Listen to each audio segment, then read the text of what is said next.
Okay, I'll get my clerk, Patrick, if you would do roll call, please. Thank you, Warden Clark. All members of council are present this morning for the meeting of council with a few exceptions. Councillor Bell has sent his regrets with alternate councillor David Snutch in attendance. Councillor Burkett has sent his regrets with alternate councillor Mark Taylor in attendance. Councillor Hamlin has sent regrets with alternate councillor Jeffrey in attendance. And Councillor Leduc has sent his regrets with alternate councillor Verkeek in attendance. You have your quorum. Thank you. If anybody has to leave early today, is there anybody here? Councillor Dolan. 12:15 today, Your Worship. 12:15. Councillor Laux. 11-ish. 11. Councillor Smith.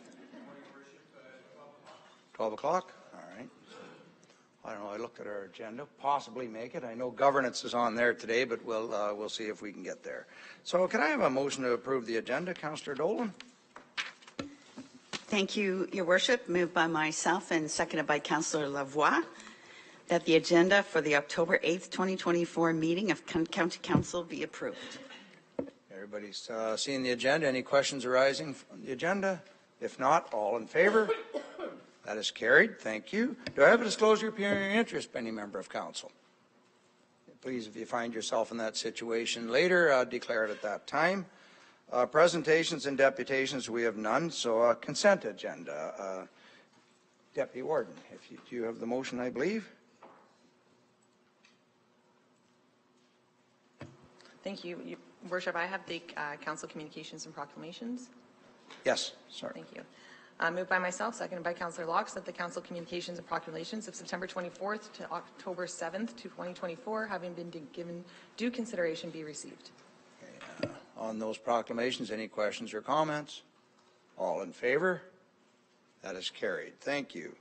So now we have the adoption of the council minutes and confirmation of the Committee of the Whole reports. Deputy Warden Coughlin. Thank you, Your Worship. Through yourself. Moved by myself, seconded by Councillor Gordon, that the following council minutes be confirmed and adopted and Committee of the Whole reports be confirmed. County Council minutes, September 24th, 2024, Committee of the Whole report, September 24th, 2024, and Committee of the Whole report, confidential report, September 24th, 2024. Any questions arising from the minutes? Not seeing any. All in favor? That is carried. Thank you. So now presentations and consideration of the Committee of the Whole reports. Chair Cox. Moved by myself and seconded by Councillor Evans that the performance management recommendations contained within the Committee of the Whole report dated September 24th, 2024 be approved, including the confidential item. Any items need to be pulled from performance management? Not seeing any, so all in favor? That is carried. Thank you. And now Chair McDonald, if you could do Human Services, please. Thank you and good morning, everyone. Committee of the Whole report, Human Services, September 24th. Moved by myself and seconded by Councillor Michael Smith that the Human Services recommendations contained within the Committee of the Whole report dated September 24th, 2024 be approved. Any items to be pulled from Human Services? I'm not seeing any, so all in favor? That is carried. Thank you. And now Chair Dolan for Corporate. Thank you, Worship. Moved by myself and seconded by Councillor Measures that the corporate services recommendations contained within the Committee of the Whole report dated September 24, 2024 be approved, including the confidential item. Any items to be pulled from corporate? Not seeing any, so all in favor? That is carried as well. Thank you. So now we have the special committee reports. Our governance is back on the table again today. So do you want to have a discussion first? Do you want to read the motion and we'll go on that? So there is two reports. Yes. If you want to pull the one for discussion, option 2. Yes. I've got a motion here to basically approve the supplementary information report that I wrote. So go ahead and we can pull option 2. So we'll put the motion on the floor first, will we not? So I'll get Deputy Warden. Thank you, Your Worship. Moved by myself, seconded by Councillor Evans, that the Governance Committee recommendation contained within the governance report dated September 24th, 2024 be approved. And the item we want to pull, and Patrick, I believe you have a motion here for us, that the governance, go ahead if you can see it. So I believe the intent here is to approve the first report on the governance agenda and then pull the second item. So the motion would be that the governance committee recommendations contained within the governance report dated September 24th, 2024 be approved with the exception of item 7.1, GOV 2024-210, governance workshop follow-up, head of council and council composition options. Okay, so this is a motion now you'd like to see on the floor, so That's basically just to approve everything else, so same mover and seconder, good with that, and we're pulling the item to do with council composition. So all in favor? That is carried. Okay, now you must have a motion on the, even I don't have them on my cheat sheets here, folks, so again. All right.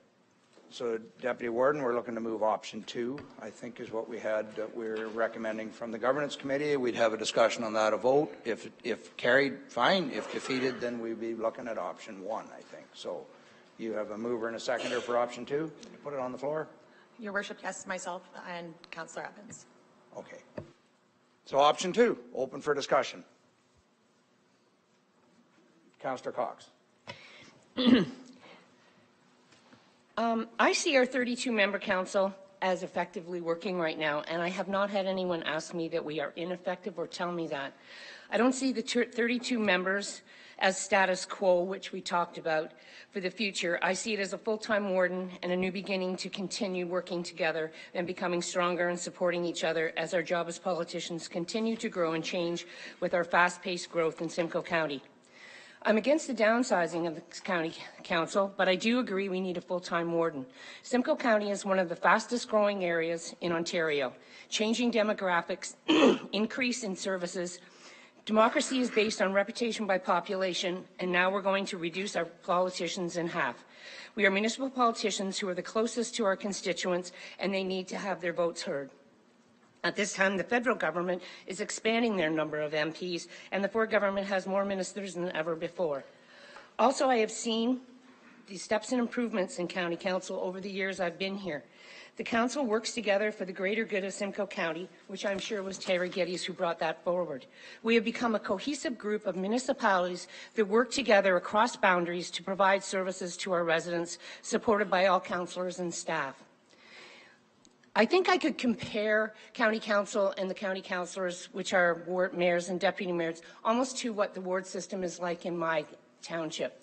We have ward councillors, and the ward councillors' commitment is to their ward. And so they wear 2 hats, but when they come together, we all come together, we do the best for our main municipality when we're at budget, and we work cohesively together. Also, we talked about the fact that we are like a board of directors, and board of directors are either hired or appointed because of their special skills.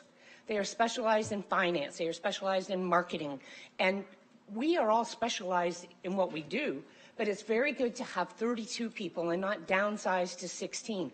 We need to have each other to bounce ideas off. Mayors and deputy mayors, I continually bounce my ideas off with my mayor. I even talk to other mayors and deputy mayors and councillors about things, situations, and how do they feel, and get new ideas from them. The other pertinent point I have is my council has been asking me questions like, why is this happening so fast? How is a warden going to be chosen within the tight timelines between election results and the inaugurals? How will the committees work? Time and commitment restraints for the mayors, quorums. I can't answer those questions because we aren't there yet. It'd be like, I'll plan a trip. Somebody plans a trip and says, when you get to the airport, I'll let you know where you're going. You can figure out what you need then. I think that if we have a full-time warden with the 32 members we have, and that makes it 33, we will still continue to be an effective, cohesive government. Thank you. Thank you. Any other comments? Councillor Gordon. Thank you. Through you. This comes up every term of county council, and routinely gets voted down. I think notwithstanding the lack of leadership from the province and feds in walking the talk, doesn't give us a hall pass to simply do the same. I think we have the opportunity to lead by example. When we look at our peer regions and counties, We are by far one of the largest out there for the number of residents we serve. I think reducing our size doesn't diminish our ability to manage the budgets and the infrastructure needs and accurately and well represent our residents. I think it simply shows that we're willing to save a few dollars, because there will be savings. We're going to operate more leanly. We're going to enjoy the synergies, and we're going to more mirror the size of representation for the number of residents we represent in the province. All you have to do is look around and see that, you know, we're huge. Like, we're from the old days still. It's comfortable to stay the same. Nobody likes change. And I believe this could be the term that we finally we do it.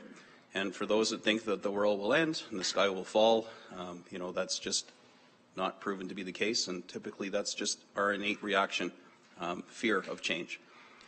I have every confidence that the staff are going to figure out how to scale back our committee work and make this so it is, you know, feasible, and that we're not going to have to hire a slew of staff in lieu of the county councillors just to try and manage the governance and operations of the organization. So I think the full-time warden is a responsible next step.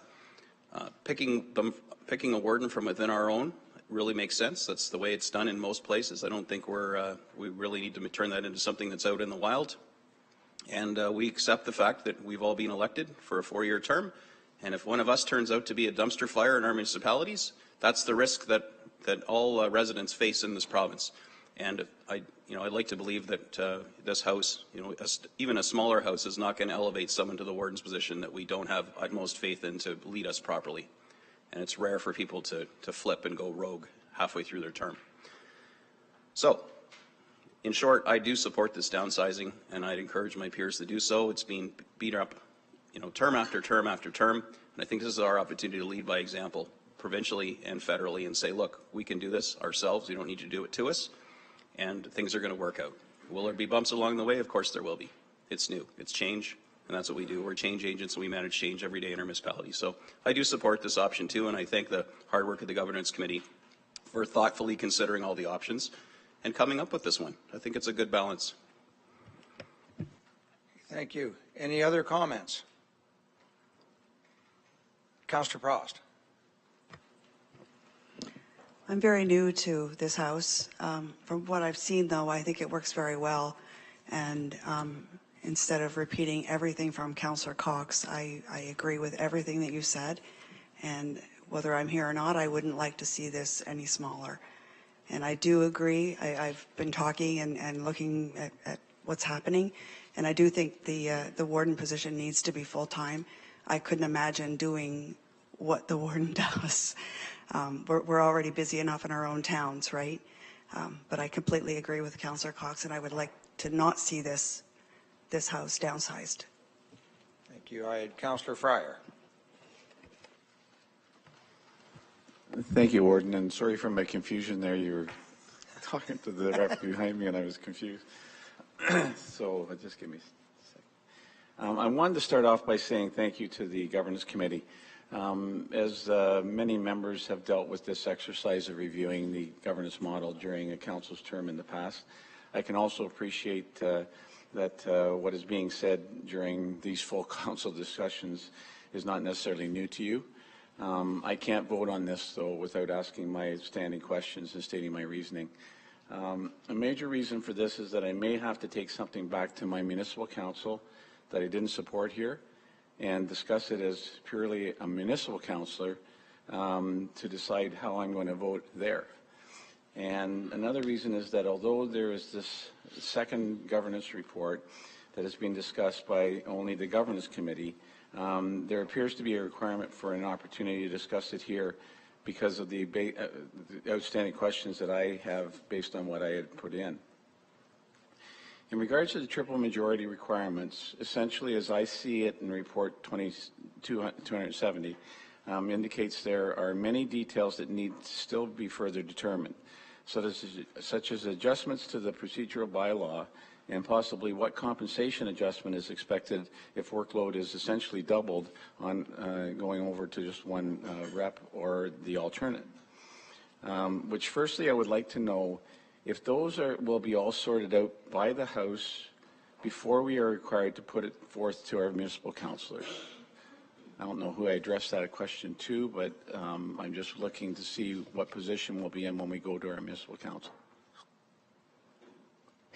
For the purposes of triple majority, basically a bylaw would need to come forward and be passed by county council before it would be then sent to the lower tier municipalities to seek their consent. I would think that also a public meeting legislatively has to occur, so there would be a public meeting before the bylaw coming forward. So I would anticipate that there would be a report coming back accompanying the bylaw that would provide further information on some of the details sort of sorted out and specified within the bylaw following the public meeting.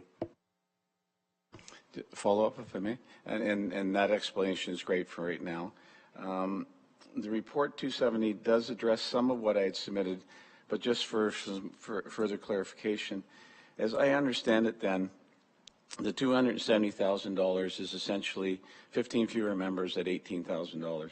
I wanted to be clear, I support any cost savings we can find for any service, but based on the details that have been provided, I think previous councils have established a lower level of compensation due to the larger number of members because the workload is spread out. So a second question I have is the expectation that the compensation will remain the same if the workload is shifted to one member? Go ahead, Patrick. So I think that with respect to the compensation piece, as members may know, on June 18th, there was direction for staff to look into the compensation of members of council. That review is specific to the current structure. So I think if there were to be changes to the governance structure, there may be a requirement at council's discretion to look at compensation in the future. Follow up, sir. So based on that, then there's the likelihood the 270 is going to be diminished by some amount. I don't have any idea how much. So when I look at it, if all we're trying to do is achieve cost savings, then I'm fully prepared to have a conversation about the compensation that we receive. As I said, I do believe it's been set at a level. When I compared to the other schedule, Schedule 2 was on the first report, it wasn't with the second. It looks to me like, on average, it's in the $30,000 to $35,000 range for a county councillor. We're much lower than that because there's 32 of us and spread out. So I'm going to close off at that. I'm going to say that I can't support the motion as presented. I do fully support cost reduction consideration.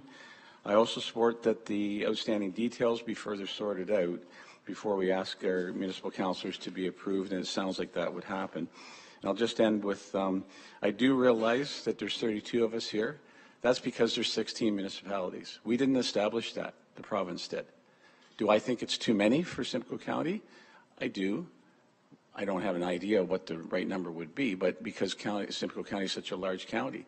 But that's completely out of my control. So the 32 is because we have 2 reps from each of our municipalities, and the province established the 16. We didn't. Thank you. Thank you. Councillor Fowler. Thank you, Your Worship. It comes down to 3 points for me, primarily. One is the workload.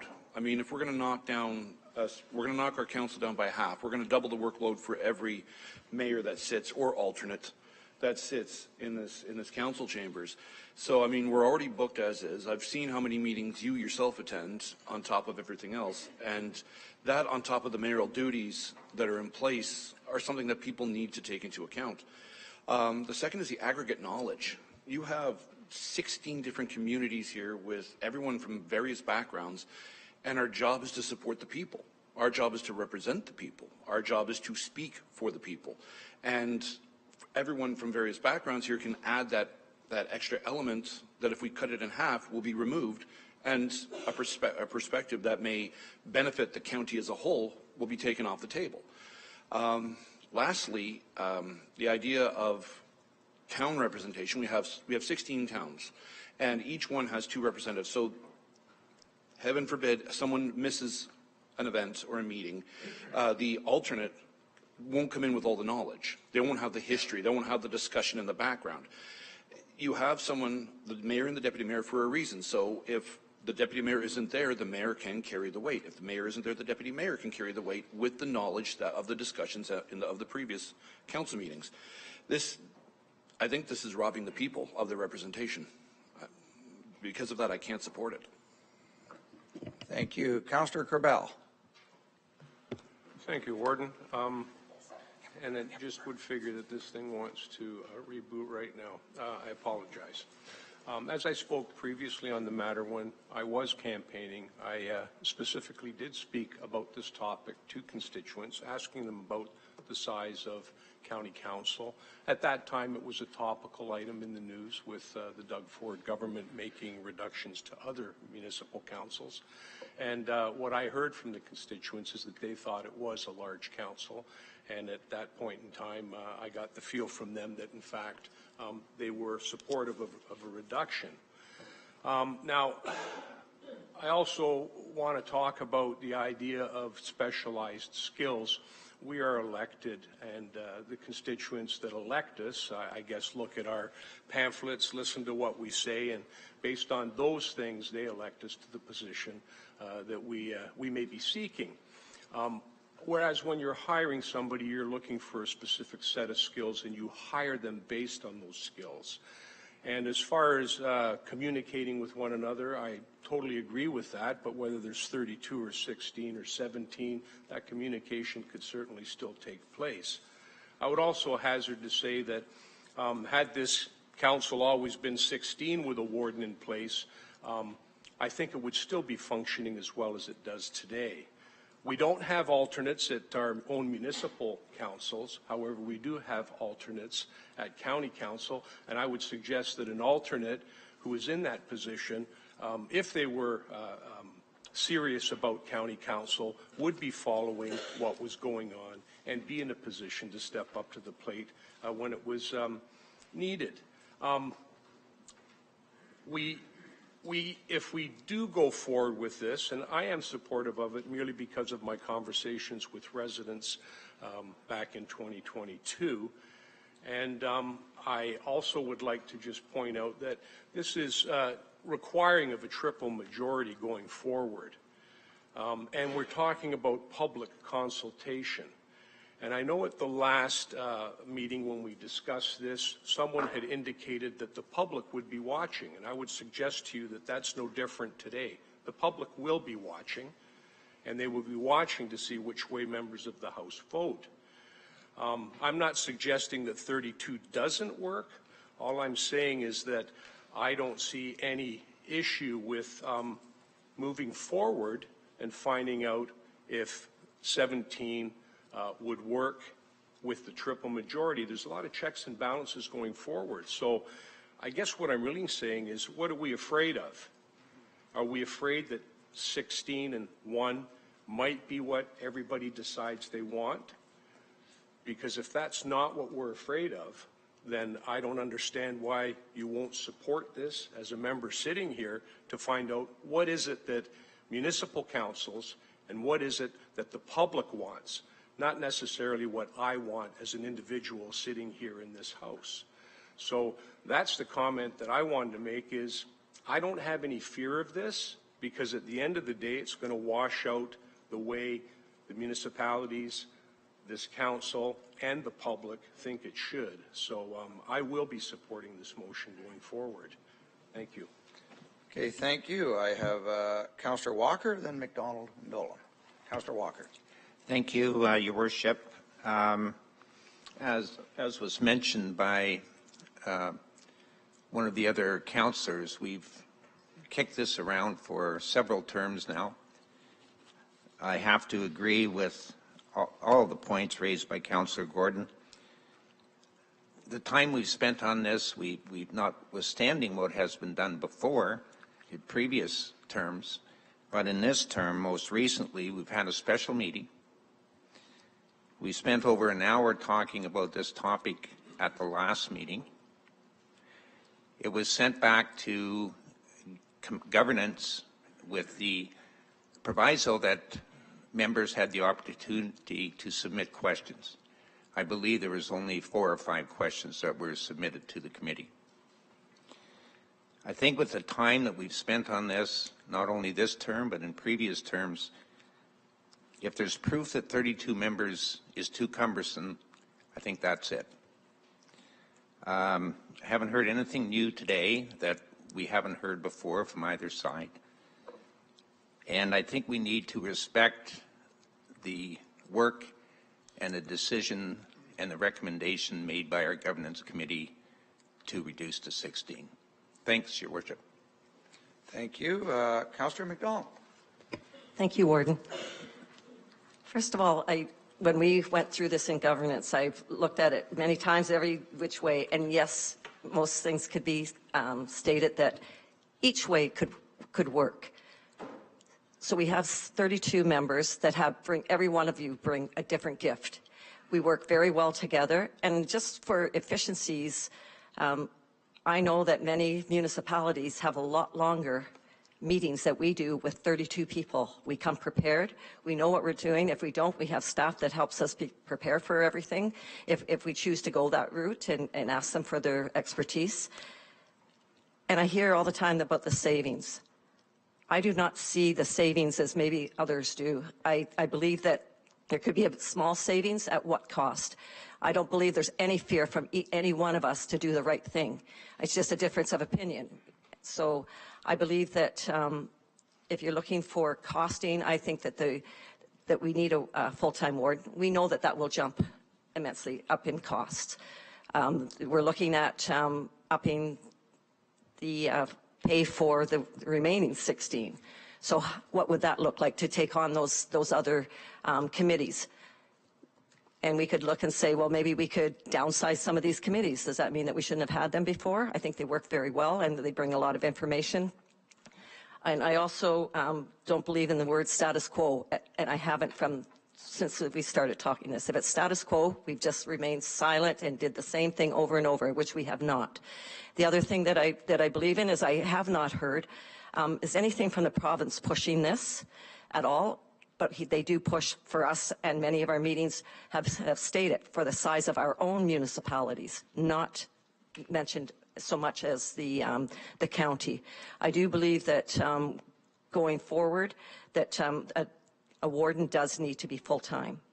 But I do believe that I would not be able to make a decision because I believe there's too many questions still. We have a warden, we have the 16 members, we have all the committees, and we don't know what that's going to look like on being able to take the pressures. And I mean, we could all probably do it, but at what cost? Does that mean that every mayor now is a full-time county person? You have to try to figure that out. Who's going to go to all these meetings? Who's going to go to all the committees? And those are just answers that have not done. Should we have looked at what does a full-time warden, the 16 members, and then what the committees look like. But we haven't got that to Councillor Cox's comments of we're going to take on a new look but not have any of the answers before us. I would not go buy a house and say, okay, I'm going to buy this house. I don't know how many bedrooms. I don't know how any of the workings inside work. I need to know more of that information. I'm very open to any way that we're going to go, but not with the information that we don't have. And I think that's important for everybody to stop and think. All we're saying is go with the warden full-time, go with 16 and get the committees. That's all that you have in front of you to do. That's it. You do not have any of the particulars of what it's going to look like for those 16. And that's where I have to step away and say at this point, without the answers to that I wouldn't be able to. And when there's a cost savings, would there be more staff needed? We don't know. So we'd have to have a business plan, just like anything else when you go into business. This is all we are a business, and we need to have all those plans in place, and we need to be able to make sure that those, when we roll it out, everything is done. We only get one chance at that. So we go forward. We do go to the 16 and say, oh, we really should have stayed at 24. We should have stayed at this.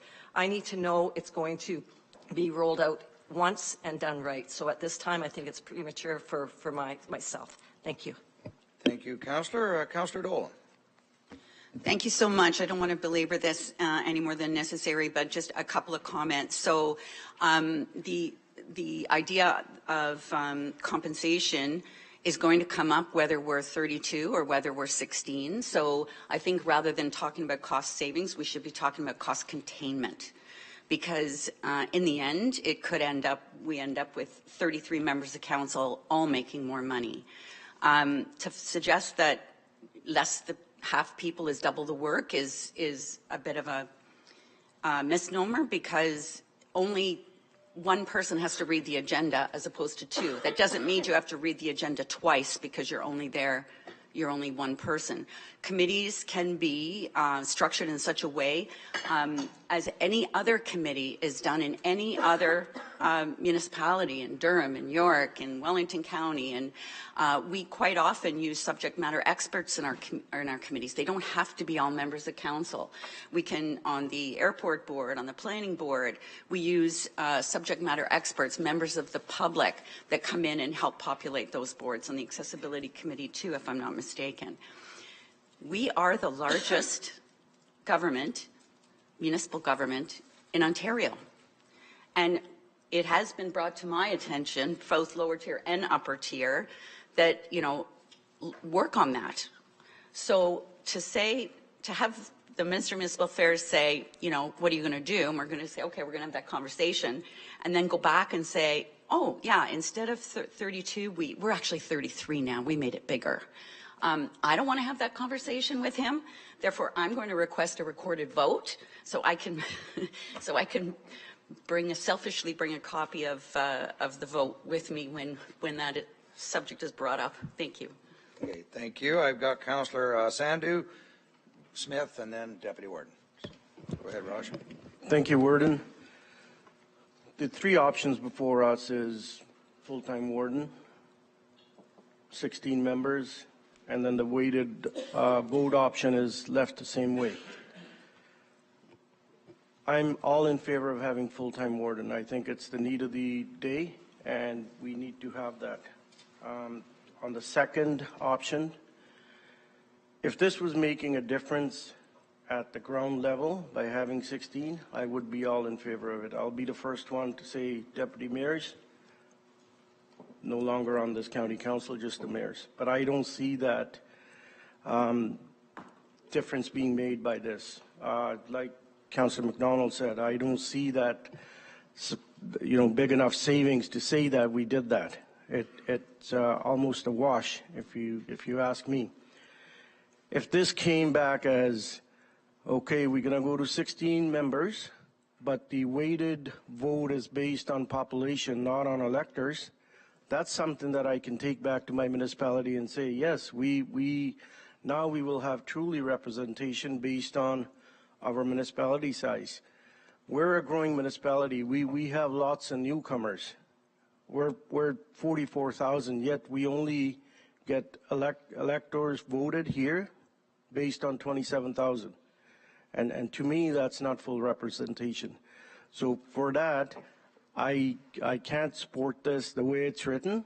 I'm thankful to Councillor Dolan for asking for a recorded vote, and I think it needs to be separated by having the warden vote separate than the others. Because if I vote in the way it's written, I would have to vote against it, but I believe that we are ready for a full-time warden. Thank you. I've got Councillor Brian Smith. Thank you very much, and good morning, Your Worship and members of Council. I'll be the first to say that in my first term in this House, I was in full support of reducing County Council to 16 members.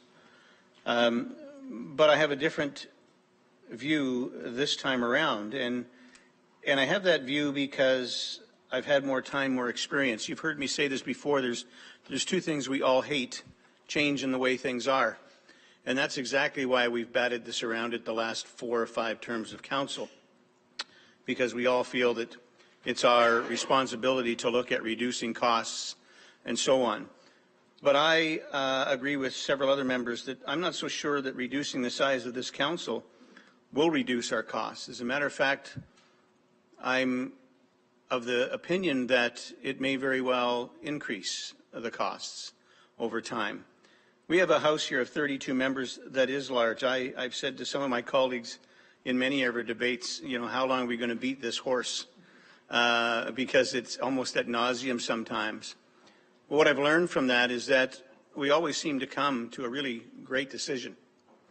And we're the largest house in the province, but we're also the largest county and the largest population outside of, I believe, 2 other regions and or counties.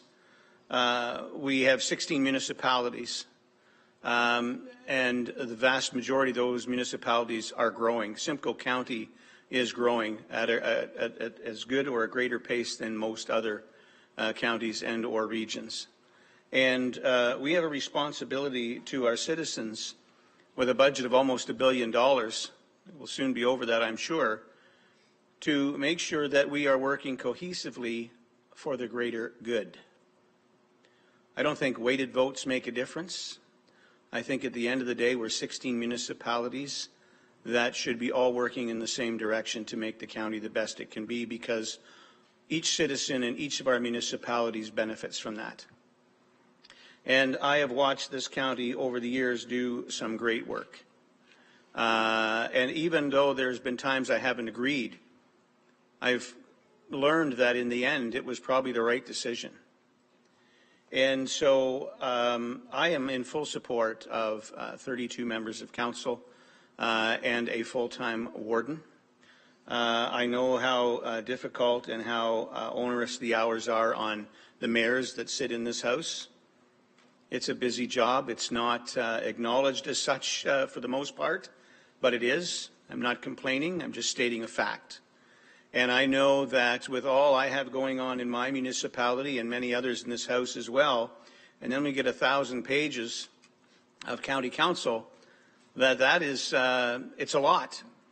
But it's worth it. It's worth it to stay up to 2 in the morning and read these agendas, because there's always a lot of great stuff in there.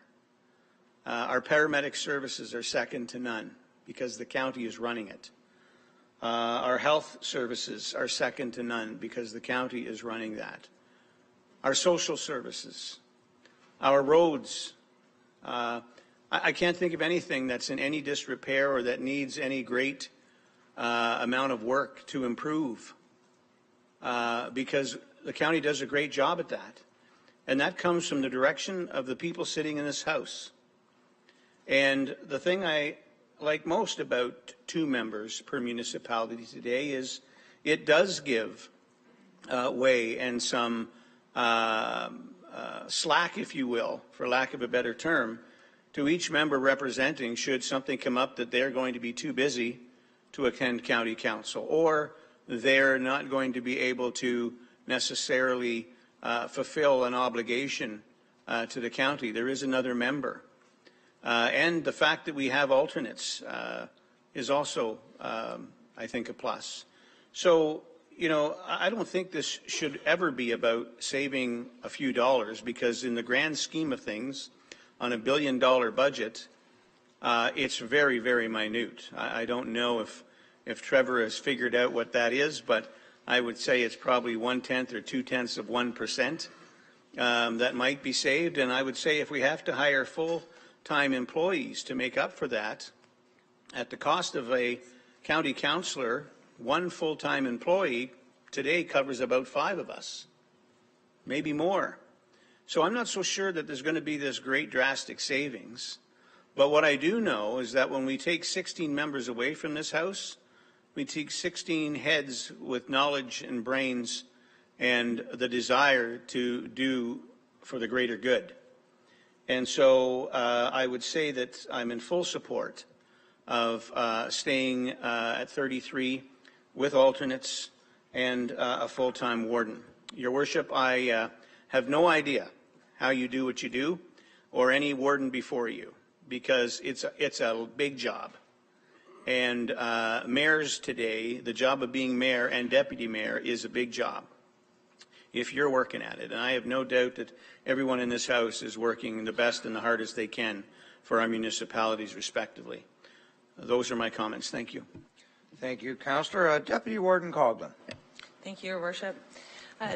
I see the 16 as a necessity. And the necessity for me is that we all agree that a full-time warden is something that this county needs and deserves. And I don't see us having any avenue to go to the province and say we're going from 32 to 33. I believe that that will be turned down, and this House will be sitting here next term again having this conversation. I think that in order to get a full-time warden, we have to show the province that we are, and our residents, that we are making changes.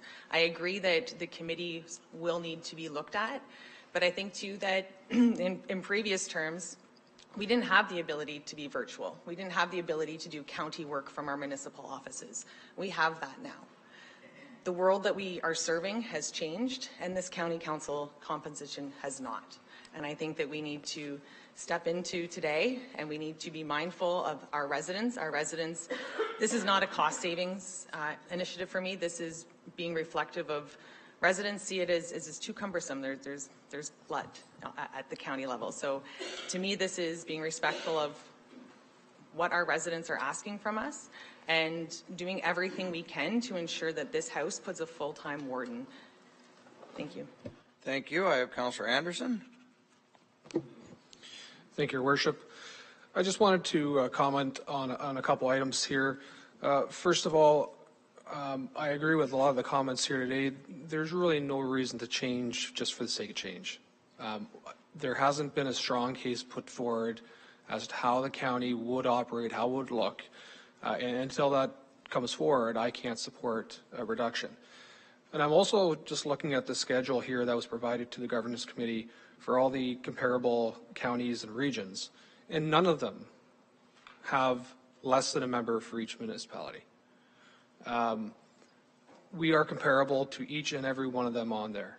We may have, and simply for the fact that we have 32 members is because we have 16 municipalities. You know, you look at here, Halton Region has about the same population. They have 4 lower tier municipalities and 24 sitting councillors.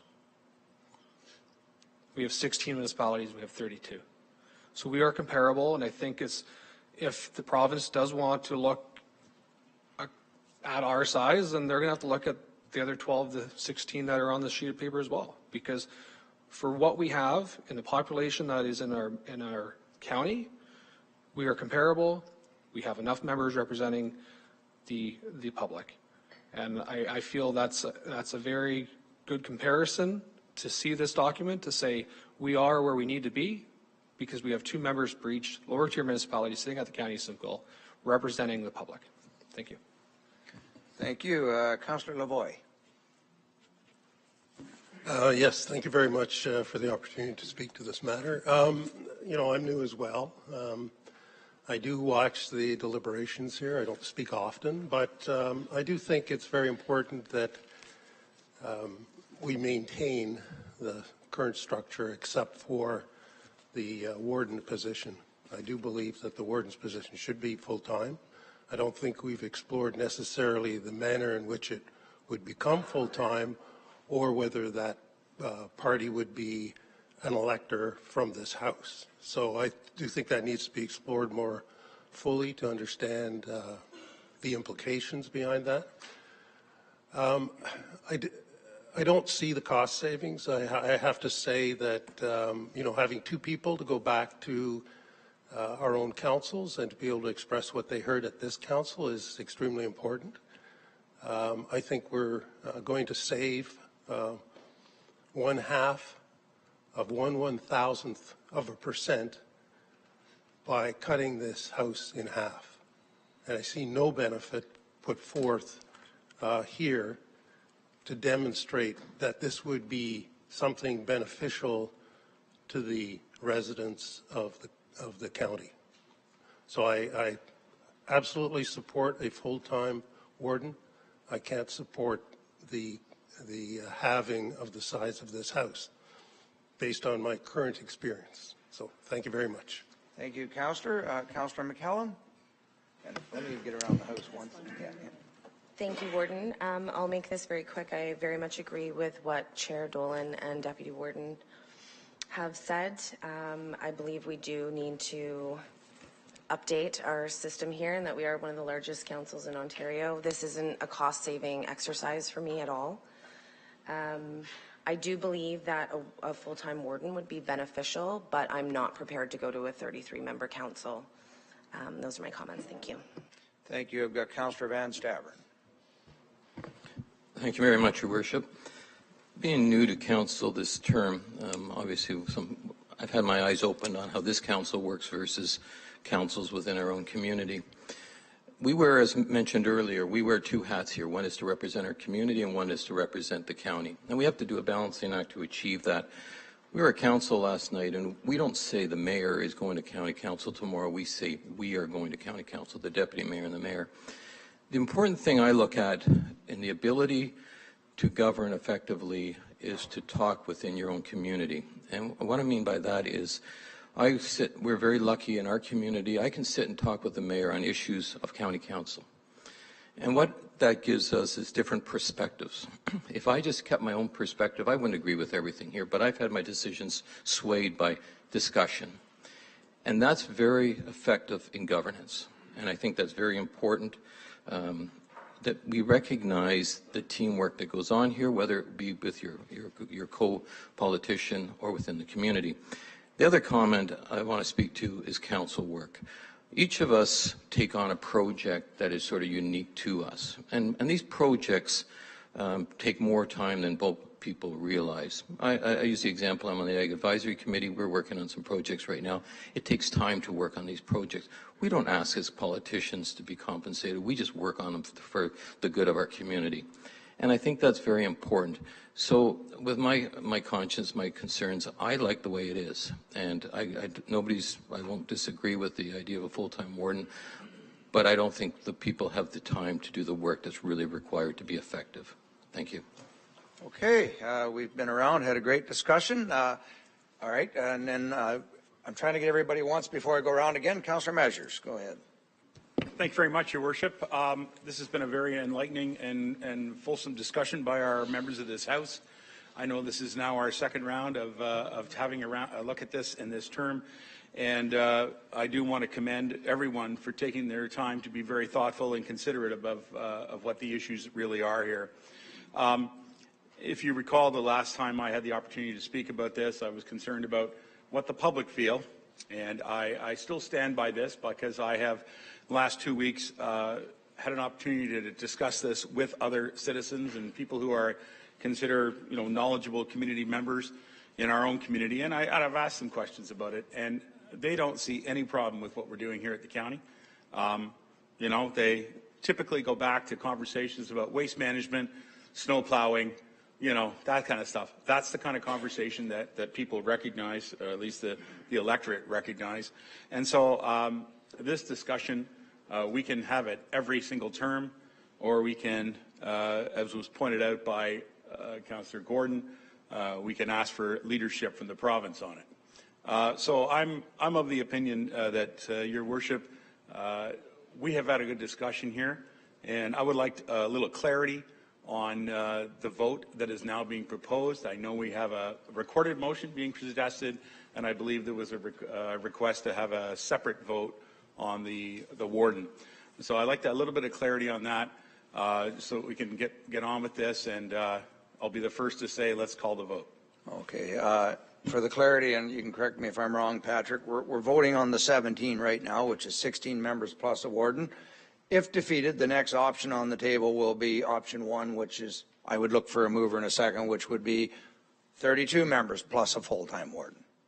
If that's defeated, then I'll be looking for option 3, which is status quo, because I would at least like a direction from council on this issue, which would not be a full-time warden. It would be remain as we are. So that's how I was presenting it. Did I miss anything, Patrick?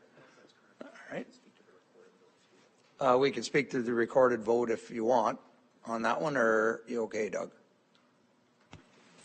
I'm comfortable with the direction that our deputy clerk is providing.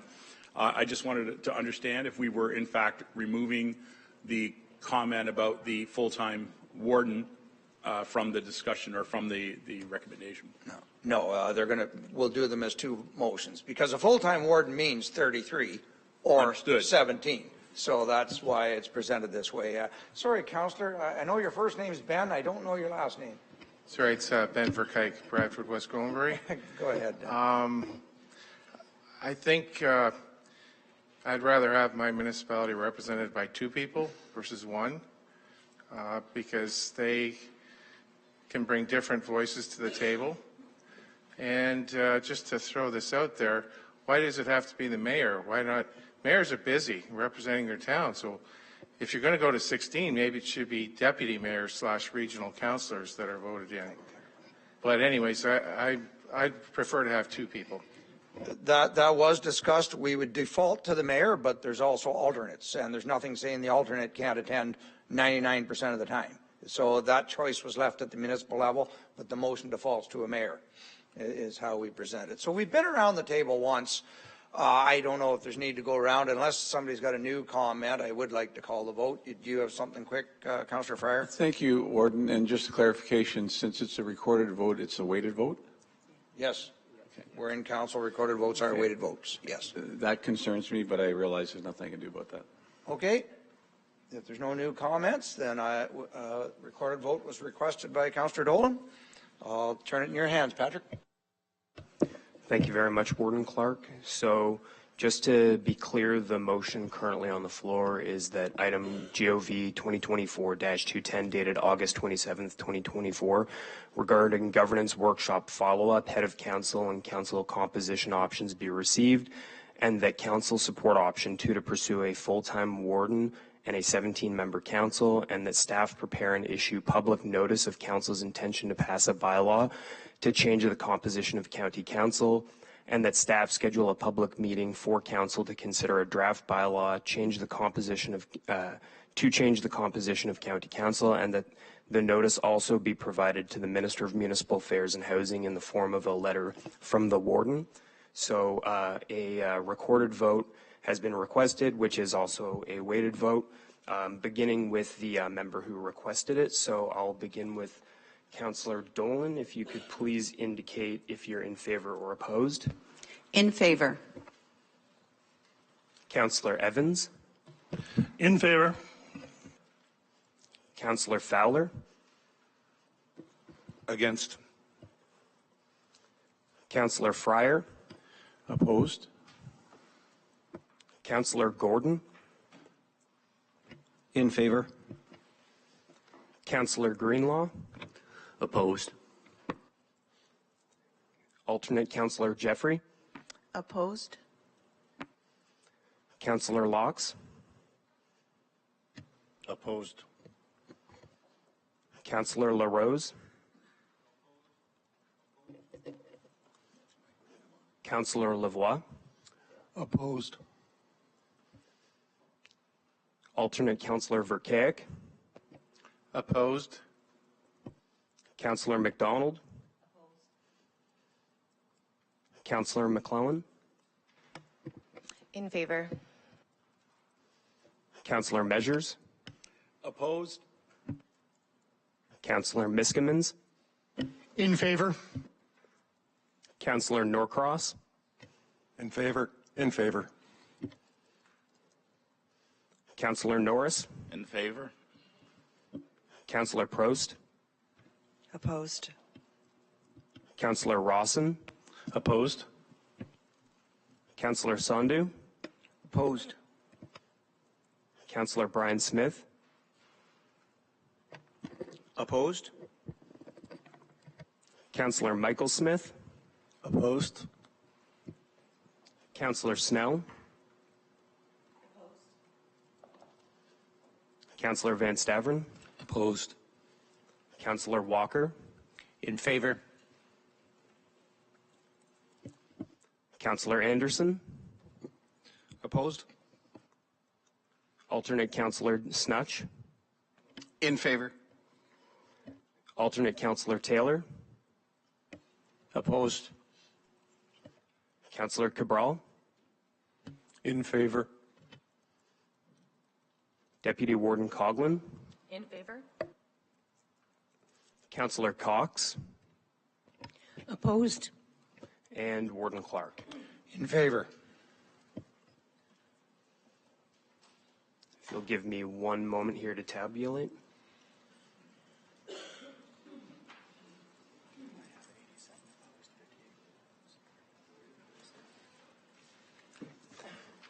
So we have 87 opposed to 58 in favor, so the motion does not carry. Okay, thank you. So now I would look for a mover for option 1. Moved by Councillor Fowler, second by Councillor Prost. Does everybody know what that is? That is 32 councillors with a full-time warden. Is there any other discussion needed on that? Because I know we've talked that issue as it's gone around the table, but Councillor Walker, if you can start us off. Yes, Your Worship, I wondered if this could be a recorded vote, please. So we have a request for the recorded vote. Councillor Fryer, followed by Councillor Cabral. Thank you. And just on this matter, the one thing I'll comment on is I do believe that if it's successful and the warden is going to be full-time and an additional person in our numbers, we're going to see a reduction in workload to the rest of us. So I would see a reduction in cost to that. So I don't believe there would be any cost implication to it. If it does mean that the warden's compensation has to go up some, I think we just absorb that through the rest of us. Thank you. Thank you. I had Councillor Cabral. Thank you, Warden. I guess my concern for myself here is, while I do support the idea of a full-time warden, I really am struggling with how that is going to work. And in order to discuss that further, to find out what the mechanics are going to be, because right now it seems to me that if I support this motion going forward, which I'll be quite honest with you, 33 is a number I cannot support, but even the full-time warden's position, I would like to know what the mechanics would be, because what I envision right now is someone running for the mayor's position in one of our municipalities and then becoming the warden and then basically vacating their seat at the municipal level. And I struggle with that because that's, I struggle with it because someone is running for a position in their municipality to, in reality, sit at a completely different council. And that is the focus of their election pursuit.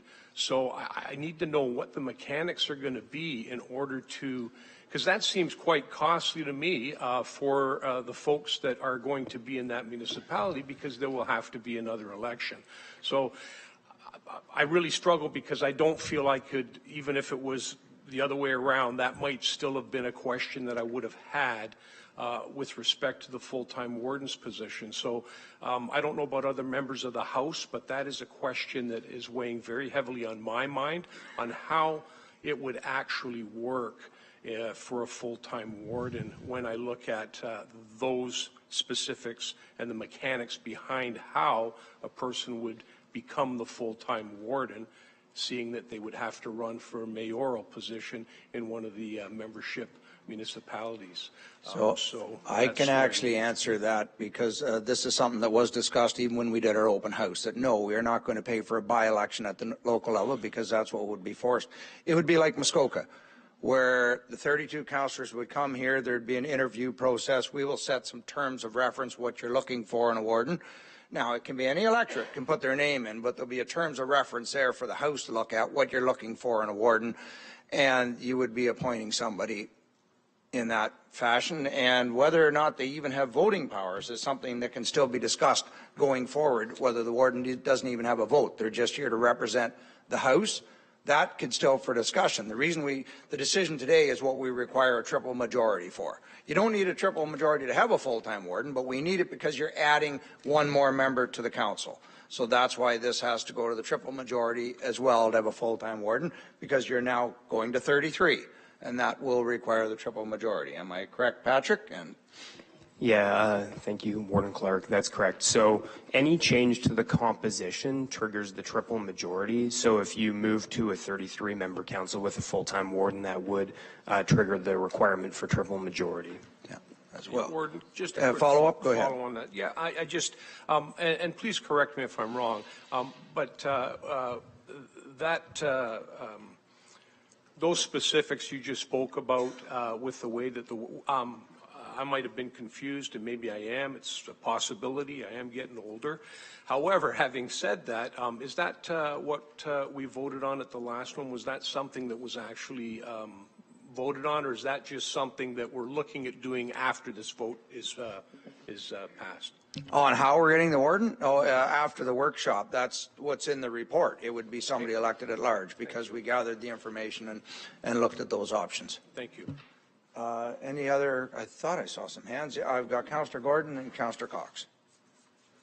Thanks. It should come as no surprise that I can't support this. This is bloat. This is exactly the opposite of what we should be doing, and it's actually embarrassing personally that I'm going to have to do this. You know, I'll talk to the province and let them know that their perceived lack of leadership and allowing their own bloat has now influenced this House to the point where we're what it sounds like we're going to pass this increase to 33. It's just if that's the main reason we're doing it, because the province is we're using the province as the scapegoat, that's really just disturbing to me. But I mean, I'm going to happily cast my no vote on this one, which is we're going to end up in status quo land, which I mean that's kind of the default next step, and that doesn't offend me in the slightest. Status quo. I'm not just unhappy with the organization of this. I just think that an opportunity was missed and lost a few minutes ago, and the public is going to see this. So I'm glad there's recorded votes because they need to, for the ones that are interested, need to listen to our conversation around this and our motivations and what our thought process was. And if we were, if the last vote was lost because some people were confused about the path forward later, that's another opportunity missed. So anyway, that's all I got to add here. I'm just looking forward to getting past this one, getting back to garbage. Okay, Councillor Cox. Okay, the comments. Any other comments? Councillor Fryer. I apologize, Warden Clark. I got to get a clarification here. So the 32 are going to be elected the same way that they always were. And then the 32 are going to decide on a full-time person to take the warden's position, making it 33. So where does the person come from to make it 33 then? If we're electing from within the 32 somebody to be full-time, where do we get the other one to come in?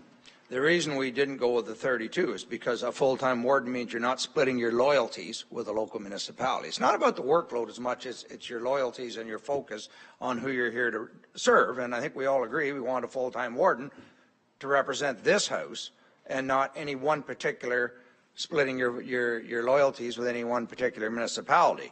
So you would be doing an interview process much like Muskoka does. And Lynn, you know a couple others offhand. York, I believe. Thank you, Warden. Yeah, so York Region does it this way. Peel Region does it this way. Niagara does it this way. Muskoka does it this way. Those are the ones I'm familiar with. If I may, I wasn't clear enough, obviously. So 32 are electing somebody up there? Yes.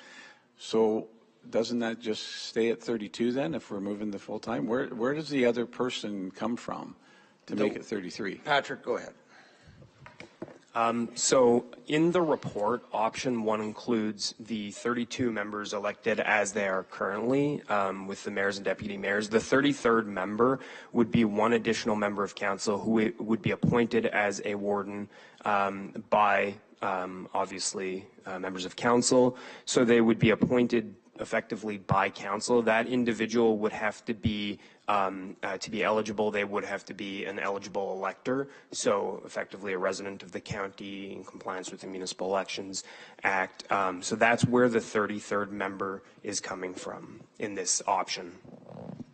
Go ahead. I apologize to get that clarification because I couldn't recall that part of it, and it did come from the workshop now that I think about it. But again, I believe we'd be one of the few that are electing it that way because most of the counties elect from within. And so I continue to not support this and stay with status quo. So thank you. Correct. The difference is when you elect from within, it's not a full-time warden. You're splitting your duties between mayor and warden, and that's what we're trying to avoid. So it is adding a member, much like I said they do in the regions that my colleague here mentioned. And again, what the workshop, because you couldn't run as a mayor or deputy mayor, be in this House, then take the warden job and abandon the municipality that just elected you. There's nobody going to put their name forward unless they absolutely had no intention of ever running in their local level again. And then now forcing county to now pay for a by-election. And let's face it, if it's a mayor especially, you're paying for an entire new election, because chances are deputy mayor is going to run for mayor. Now a councillor is going to run for deputy mayor. It's an entire new election at the local level. And that's why it was eliminated at the workshop. And it was understood a full-time warden would be somebody that would apply for the job, that's a valid elector, and in this house would choose who that is. But that does add the extra member to council, and that's why we need the triple majority. And how much voting power that the warden has, if any at all, can be determined by this council going forward. That doesn't require a triple majority, I don't believe. So, yeah, just to clarify as well, a member of council appointed, as far as I understand, would be a bona fide member of council at that point once selected. So the 33rd member would be a full member of council, even if they're appointed. And to the question posed by Warden Clark there, the requirement to adjust their votes does trigger triple majority. So council has the ability to determine the number of votes similar to a weighted vote, and that could be adjusted for the a full-time warden, but it does trigger the triple majority process. Okay. So does everybody know what we're voting on now? The full-time warden, adding a member to the House. So any other discussion? We have a request, Councillor Walker, for a recorded vote. Oops. I opened a window here. I don't want. Yes, whenever you're ready.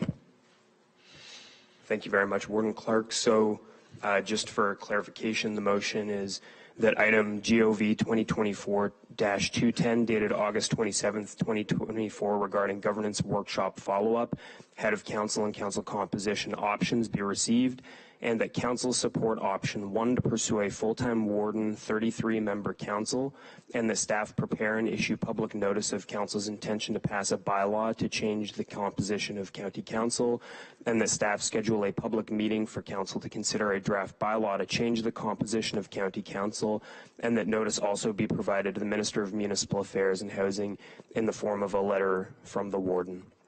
So I will proceed to call the recorded and weighted vote, starting with Councillor Walker. If you could please indicate if you are in favor or opposed. Opposed. Councillor Anderson. Opposed. Alternate Councillor David Snutch. In favor. Alternate Councillor Mark Taylor. In favor. Councillor Cabral. Opposed. Deputy Warden Coughlin. Opposed. Councillor Cox. In favor. Councillor Dolan. In favor. Councillor Evans. Opposed. Councillor Fowler. In favor. Councillor Fryer. Opposed. Councillor Gordon. Opposed. Councillor Greenlaw. In favor. Alternate Councillor Jeffrey. Opposed. Councillor Locks. Opposed. Councillor LaRose. Councillor Lavoie. In favor. Alternate Councillor Verkeek. In favor. Councillor McDonald. In favor. Councillor McClellan. Against. Councillor Measures. In favor. Councillor Miskimins. Opposed. Councillor Norcross. Opposed. Councillor Norris. Opposed. Councillor Prost. In favor. Councillor Rawson. In favor. Councillor Sandhu. In favor. Councillor Brian Smith. In favor? Councillor Michael Smith. Opposed. Councillor Snell. In favor. Councillor Van Staveren. In favor. And Warden Clark. In favor. If you'll give me 1 moment to tabulate.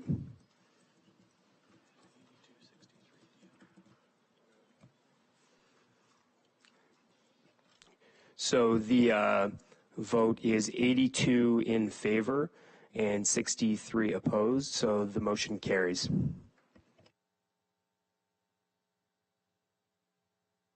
I don't need the third motion on the floor then. So thank you, Council. We will now move on with our agenda. There's nothing else to pass governance, right? Okay. So presentations and considerations of county officers' reports. We have none. Motions of which notice has been given. We have none. No notices of motion that I'm aware of. Closed session, we have none. So the consideration of the bills. Councillor Norcross. Thank you, Your Worship.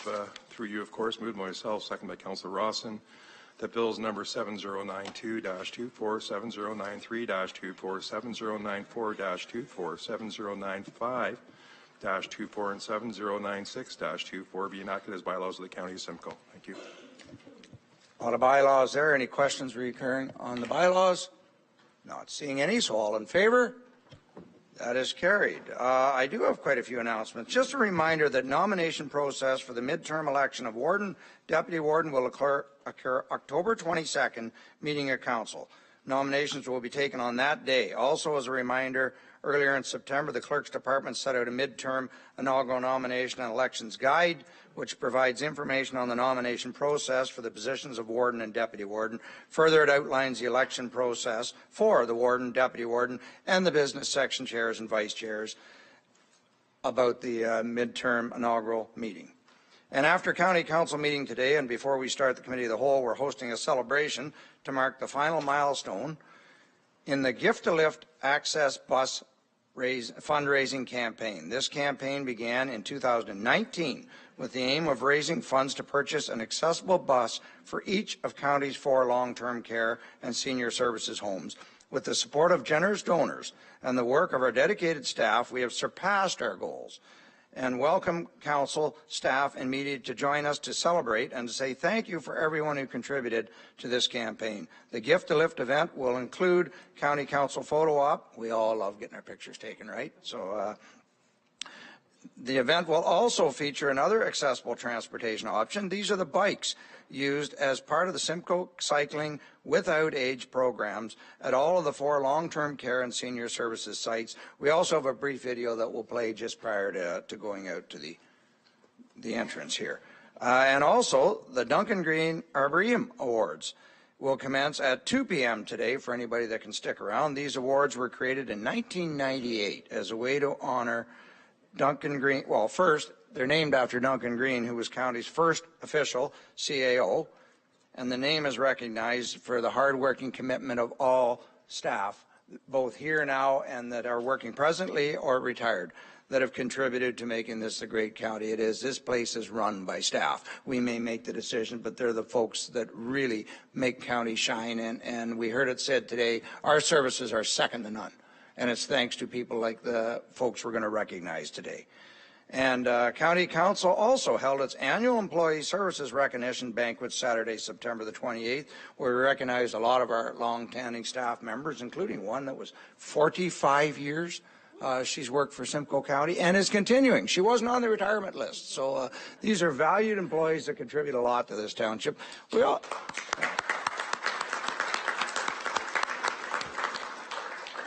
Now, unfortunately, a couple of the councillors were not able to attend, and recognized at that event as well as the 10-year pin for Councillor Dolan, who's been at County Council.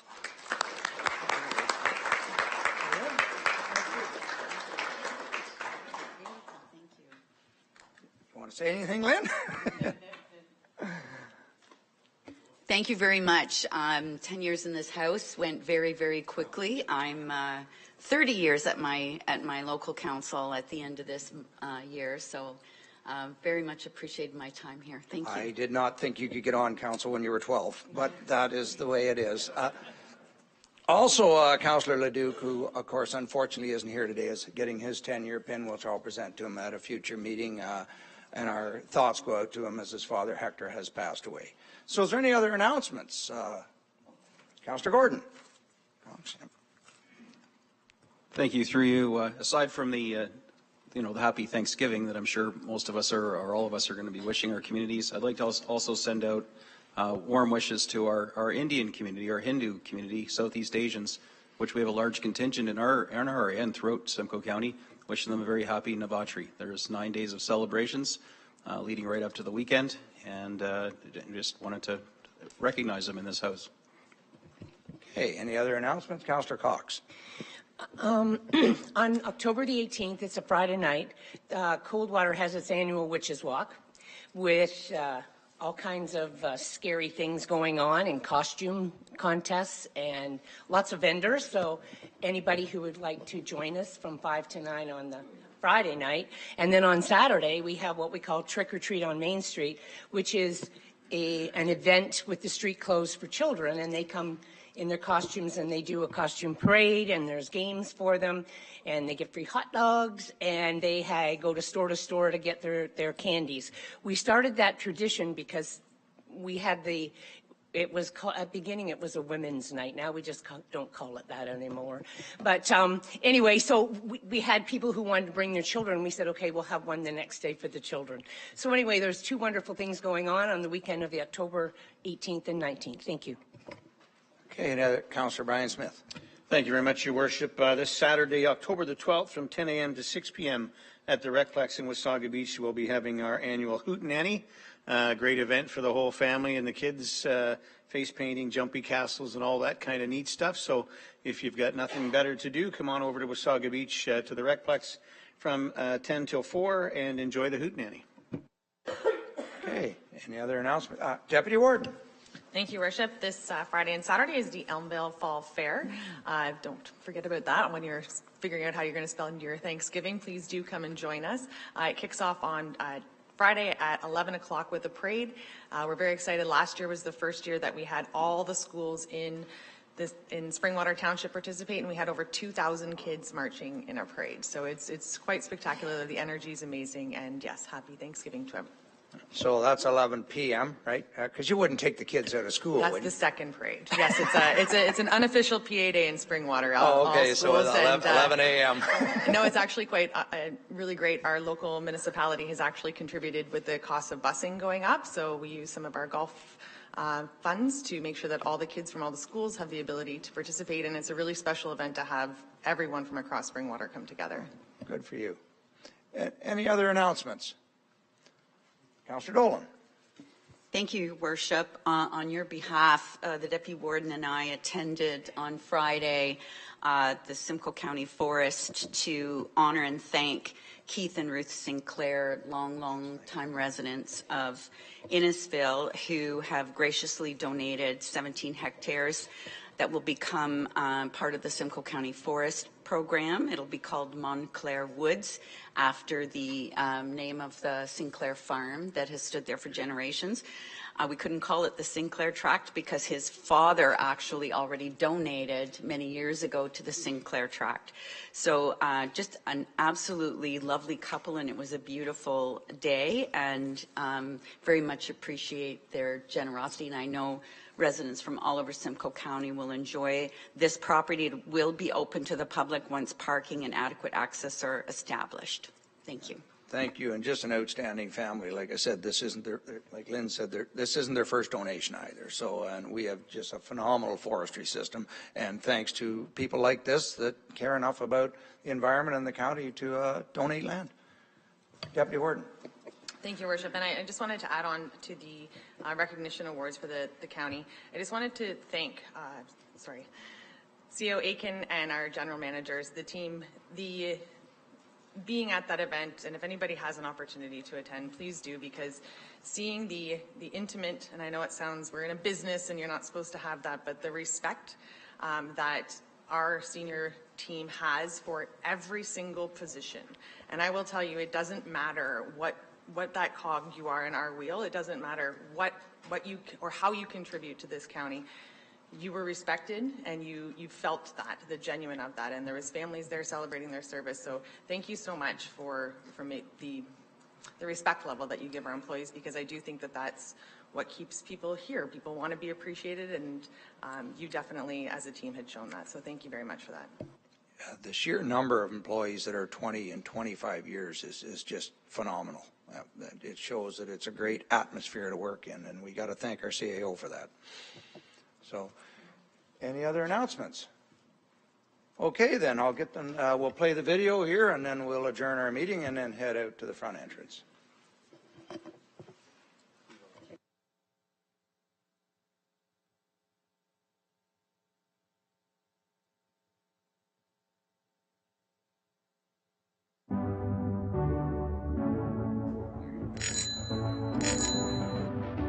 We're excited about our Simcoe Cycling Without Age biking program. We have Simcoe cycling bikes at all of our 4 long-term care homes as well as our senior services sites. And in 2019, we received our first grant from the New Horizons program. Since then, we've been able to get more bikes in our fleet. And we just recently were able to purchase this Duet bike that you see behind me. And it allows for people of different types of mobility to be able to go out on a bike ride, enjoy the fresh air, benefit from the physical and mental aspects of being outside. So these are our 2 bikes that we have for our Simcoe Cycling Without Age program. The Duet bike is our newest member of the family. We like it a lot. It's more suited for residents who have mobility issues who are in a wheelchair. So we're able to completely detach the front piece and bring it to that floor and put the resident right on it, and then just reattach and off we go. And then we have our Trio bike here, which is quite wonderful as well. It's also electric. It's not quite as fast, but it still does give us the boost when we need it. And you can actually fit 2 residents on the front here. And we love it so much. It gives residents a chance to reconnect with their community and get some fresh air and a sense of socialization with the community. So it's really wonderful. The bike is very, very fantastic. I always go to the water down the lake there, and it's so good. So here in Aurelia, we really like to take them down to the waterfront. It's a great location to get some fresh air, to see, things that are happening in the community. We also allow family members and loved ones to do the training to be able to use the bikes, and then they can take their loved one out on the bike. And sometimes they'll be joined by other members of the family on bikes, and it's just a great way for an outing for that family.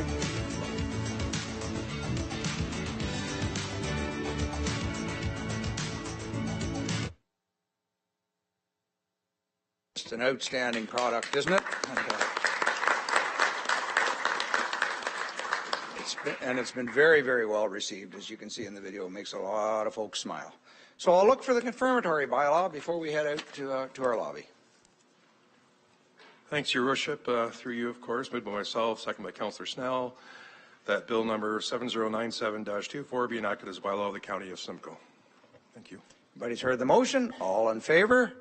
That is carried. And now that the October 8th, 2024 meeting of County Council be adjourned at 10:25. Moved by Councillor Measures, second by Councillor Anderson. All in favor? That is carried. We will see you out front.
Okay, I think we're all pretty much ready. I see our city reps are in, so Patrick, if you want to give us, what's the word I'm looking for? Call to order and roll call.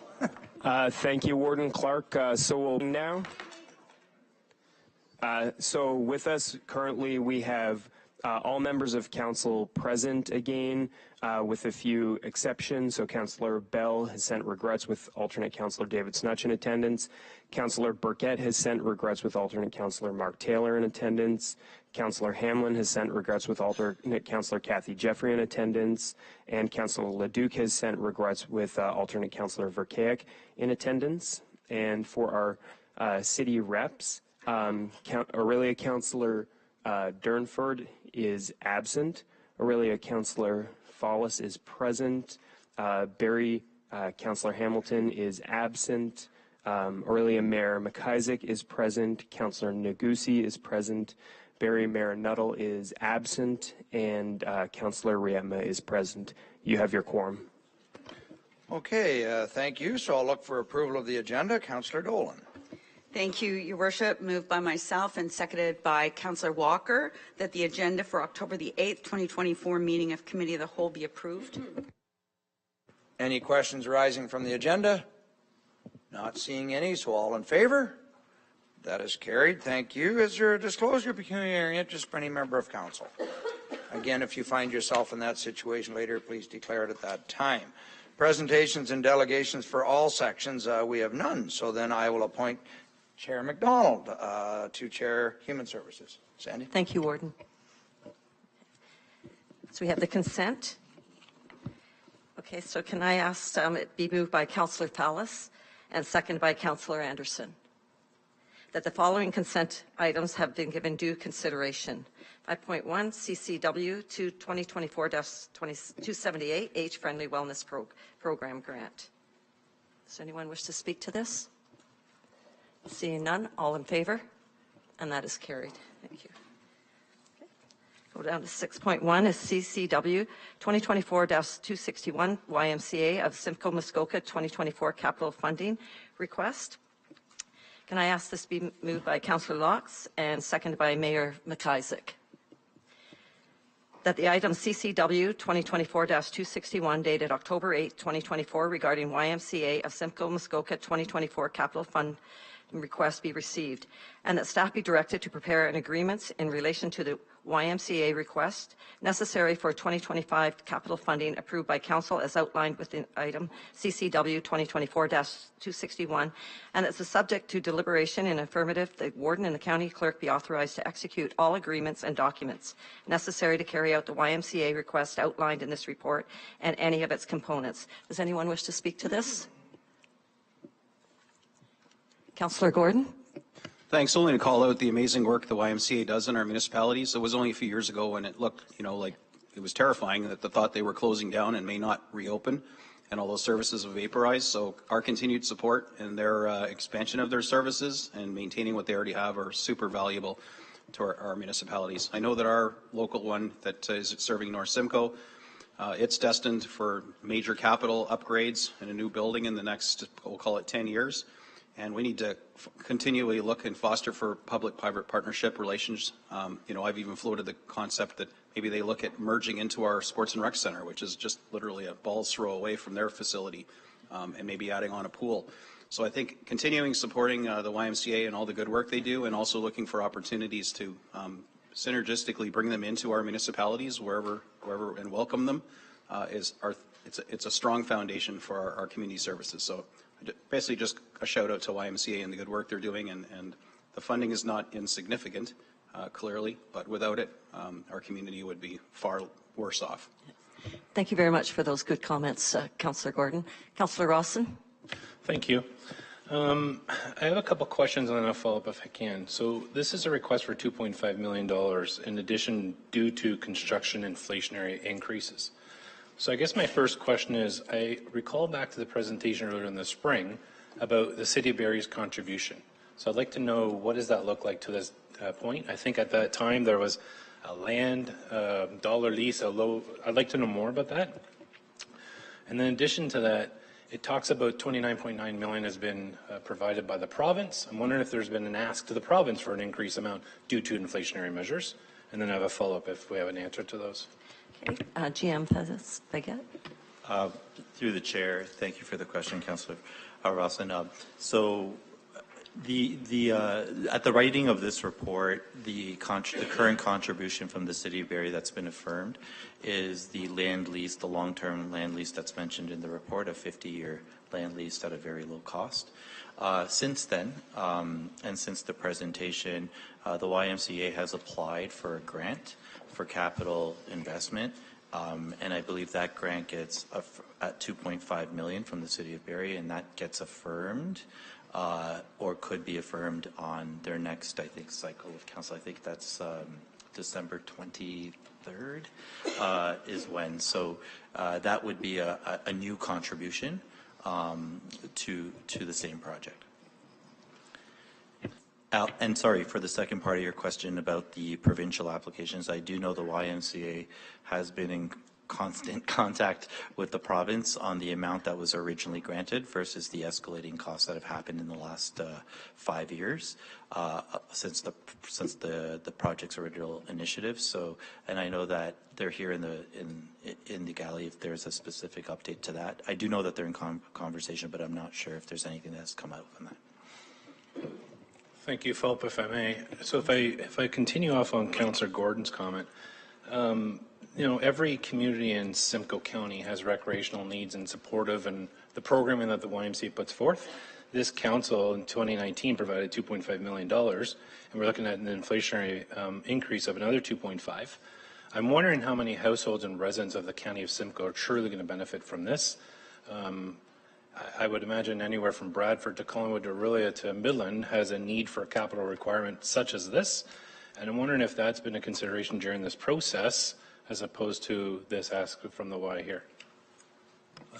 Through the chair, yes, so a few things. Our focus here is the social services that are going to be offered, not necessarily the recreational. So unique to this project are three things. There's youth transitional housing that is desperately needed in this county, and that would be processed through our county system of services, meaning those youth experiencing homelessness across the county would have access to that transitional program. It's 14 units of transitional housing for youth. Currently, right now, we're serving 71 youth who are experiencing homelessness across the county. So any of those 71, based on their priority of needs and length of homelessness, would be eligible for that housing outcome. The second social service that would be offered in future state is children's services. So the YMCA across the county represents 30% of our child care spaces. They're one of our larger child care providers.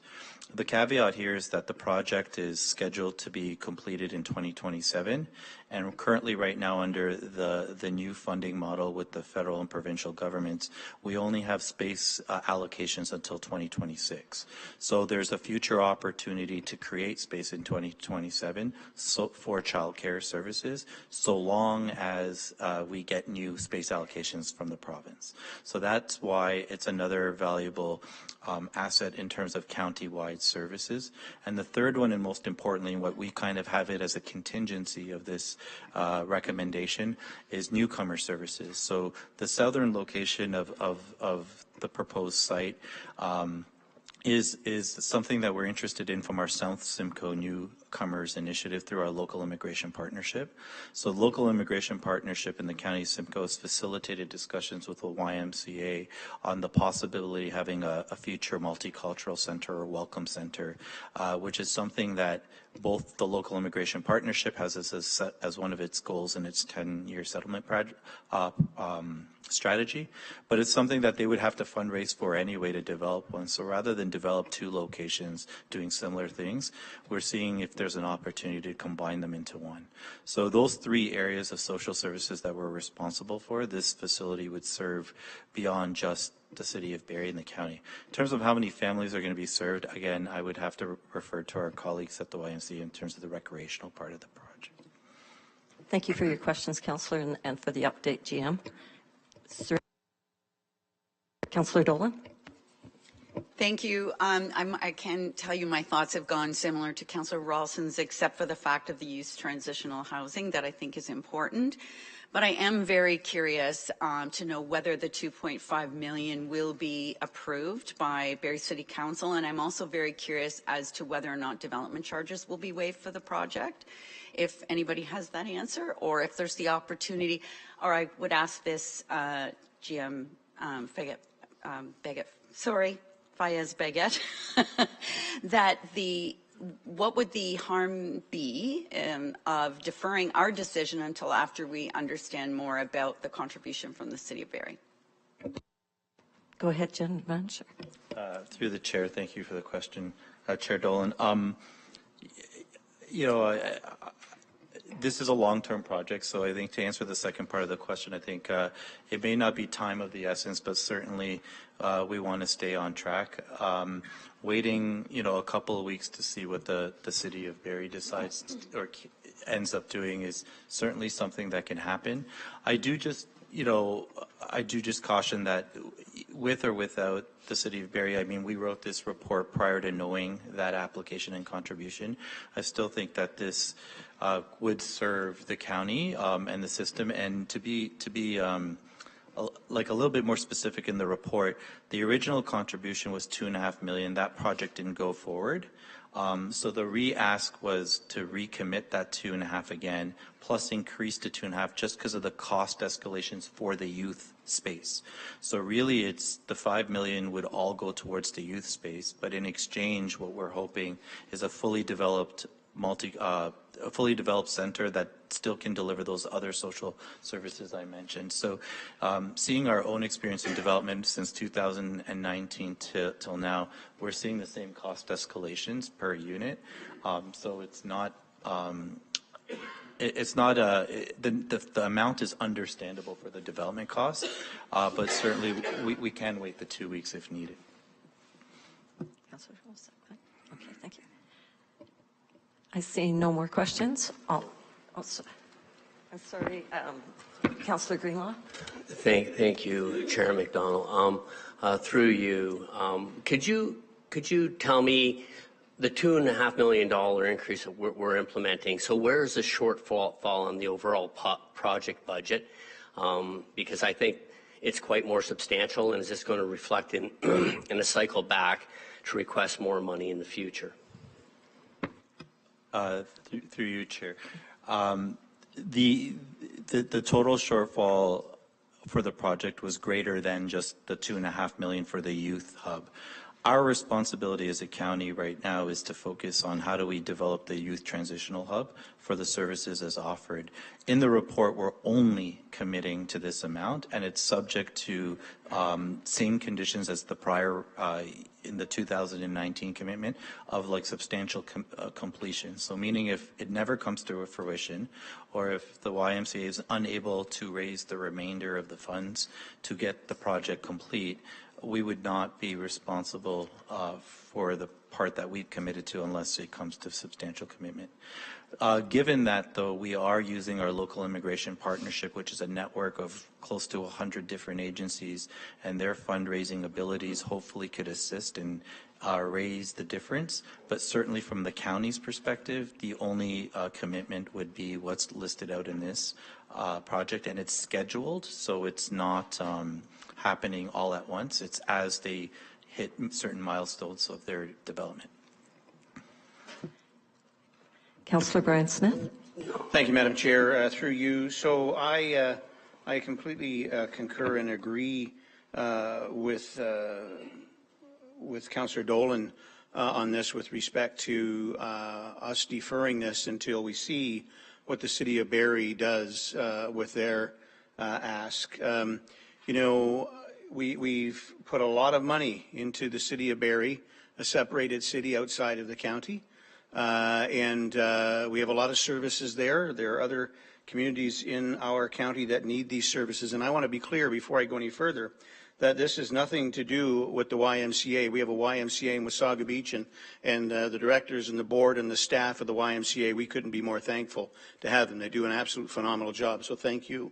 But this is about a community being a part of and engaged in. And so I was discouraged to hear in the first place when we looked at this that the City of Barrie was doing a 50-year land lease versus donating the land to the YMCA so that they had collateral to use in future as well to make more improvements.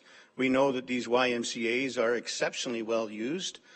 They wear fairly quickly, and they're going to need collateral to be able to make improvements in 10 years, 20 years, 30 years.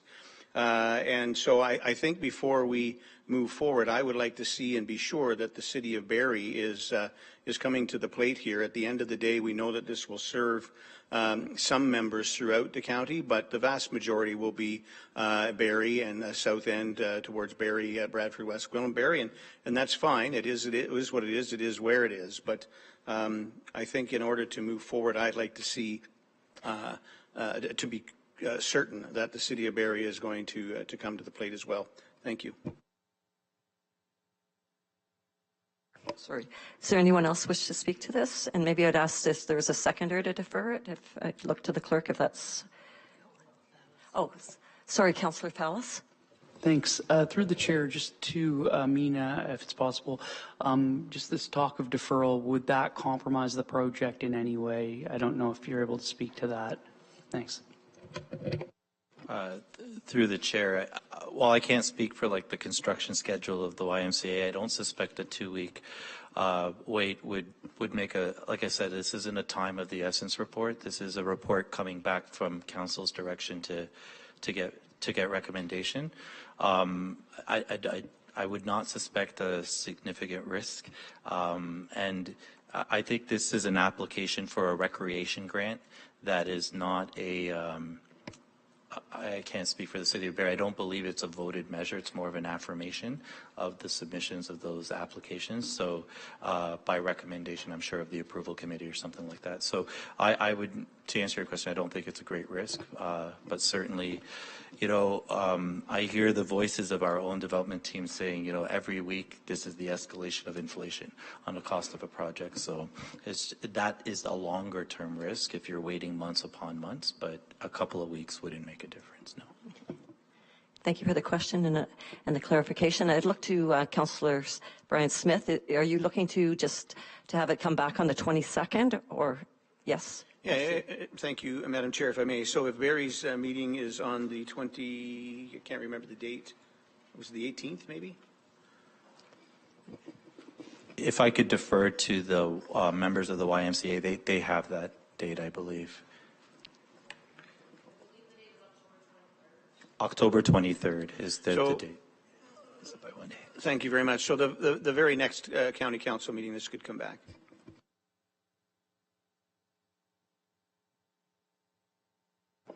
Councillor Norcross. Thank you. Through you, I just want to clarify, make sure I'm understanding this properly. They came before us in 2019 and we committed $2.5 million to the project. Now we're back in 2024. It's $5 million. So the commitment of $5 million from the county brings to the county 14 youth apartments and tentatively, hopefully, other services, but we haven't been guaranteed that we'll receive those yet. So technically, that's what we're looking at here. And I just want to clarify that I'm understanding it properly. Thank you. Through the chair, yes, that's correct. The current report is for $5 million incrementally paid over the duration of the project to create and develop the youth space, which is 14 supportive housing or transitional housing units for youth experiencing homelessness from across the county.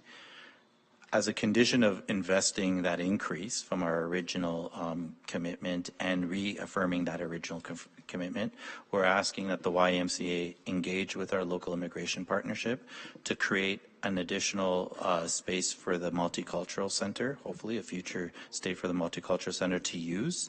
And then when the child care reallocations are done by the province, that that space could then be repurposed for childcare, giving the multicultural center enough time to create their own space over time.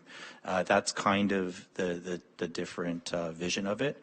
And of course, like, we would continue to give updates on what possibilities were incurred with that, as obviously the additional spaces to create those additional services would come at a cost of the YMCA, which they would be responsible to raise the funds alongside the local immigration partnership network, who was already planning to raise their own funds to create their own space.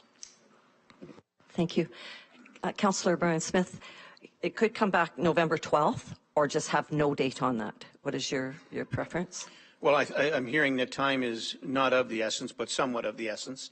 And so if that's the case, I would say the very next meeting after it can come back so council could vote on it. And the clerk has provided November 12th. All right, thank you. That's okay. Okay. Councillor Smith, do you have a seconder or deferral? Okay, Councillor Miss. Yes. Okay, so are you? Can you read it out what we're doing? Okay, please. So just to, through you, Chair McDonald, so just to read the motion, it would be that item 6.1 CCW 2024-261 YMCA of Simcoe Muskoka 2024 capital funding be deferred to the November 12th, 2024 Committee of the Whole meeting.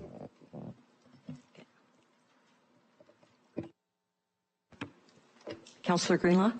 Yes. Should we have, if this is being deferred to come back on the 12th, should we have in the motion what we want as far as information received, rather than just defer this? Because there needs to be a reason we're deferring it and what we're looking for additional information in order to make a decision on the 12th.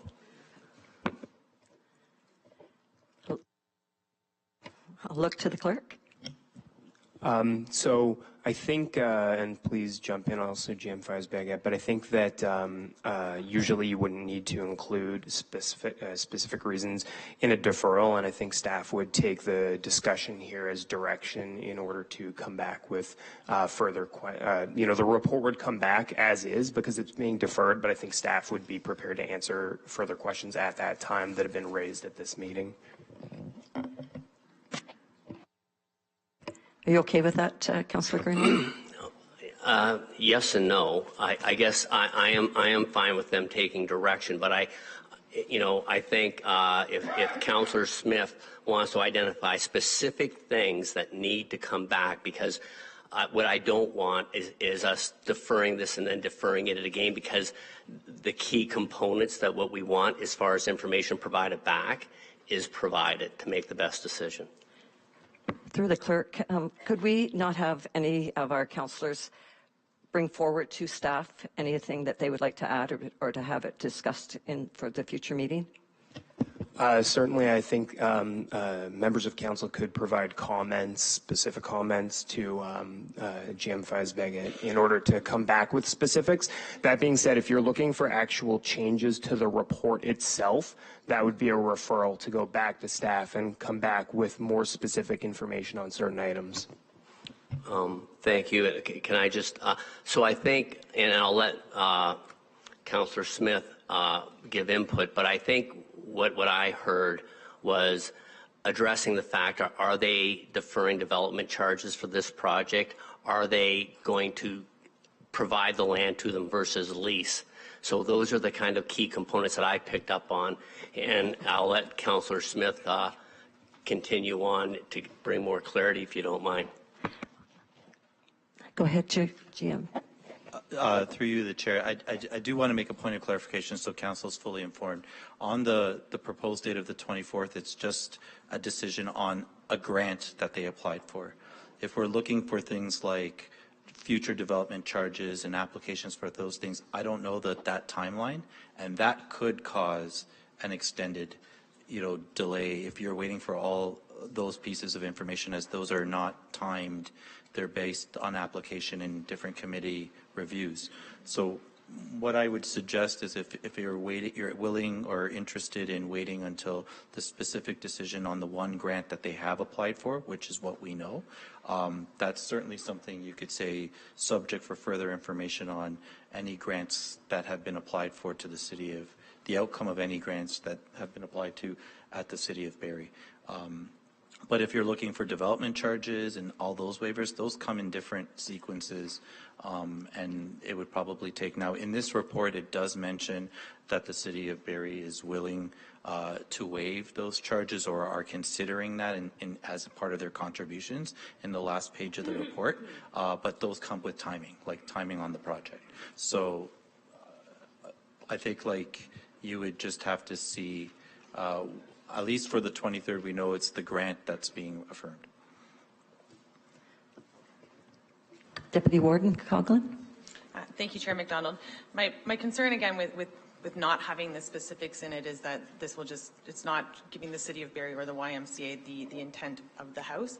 Would there be an opportunity to just simply have an amendment whereby this House does affirm our commitment at that level, and that it's one of the conditions is the DCs and the freehold versus the land lease, and then if those decisions are not met, it can come back to the House for reconsideration. Councillor Smith, go ahead. Thank you, Madam Chair, and thank you, Deputy Warden Coughlin. That's why you're getting the big bucks, because you got all the great ideas, and I think that works very well, quite frankly. I think it's important that the City of Barrie come to the plate here.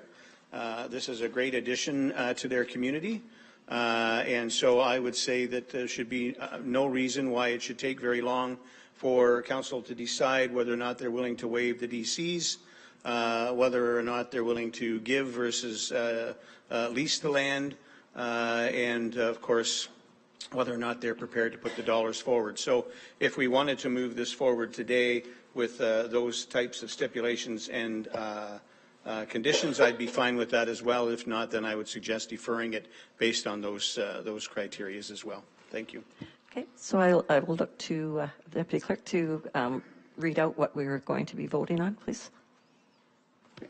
So if I could seek some clarification, it would be, so there is a potential deferral, and there is also an amendment proposed. So right now, we did have a mover and seconder for the deferral. So if you would be looking to withdraw that, Councillor Smith, we could look to having an amendment from Councillor Coughlin to the original motion. I'd be happy to withdraw the deferral in place of the amendment. Good with the seconder also? Yes. Okay. Thank you.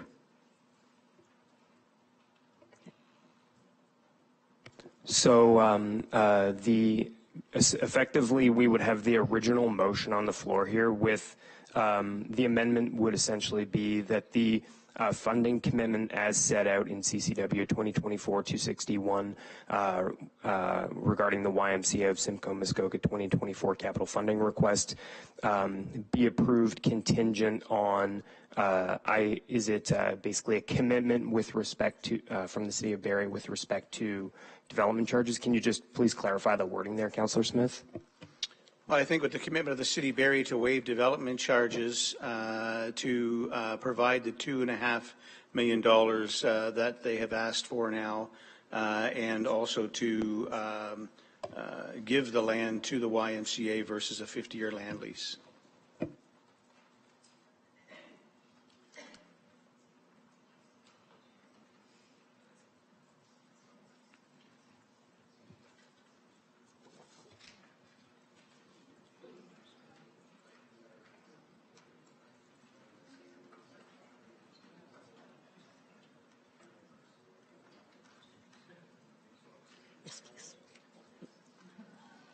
Okay, I apologize in advance as I'm just drafting on the fly here, but so effectively the original motion, the original recommendation in the report, there would be an amendment that the funding commitment as set out in CCW 2024-261 basically be approved contingent on commitment from the City of Barrie to waive development charges, and that the land be given to the YMCA in place of the 50-year lease, and that the funding commitment of $2.5 million from the City of Barrie be confirmed. I apologize, but do I have that correct? Am I capturing your intent correctly there, Councillor Smith? You are, Mr. Clerk, but I just have a point of order. I asked for a deferral. It was the deputy warden who then said perhaps we should amend this. So I think the amendment, correct me if I'm wrong, should be then coming, if I've yielded to that, should then be coming from the deputy, moved by the deputy warden. I'd be happy to second it, but it was her suggestion for the amendment. That's my thoughts. Thank you, and thank you, Councillor Smith. My suggestion for amendment was just to appease the floor. I think that the points that have been raised were echoed by many people, so I thought this was just a way to continue to move us forward. But what you have captured is something that I would still be able to move. Moving it.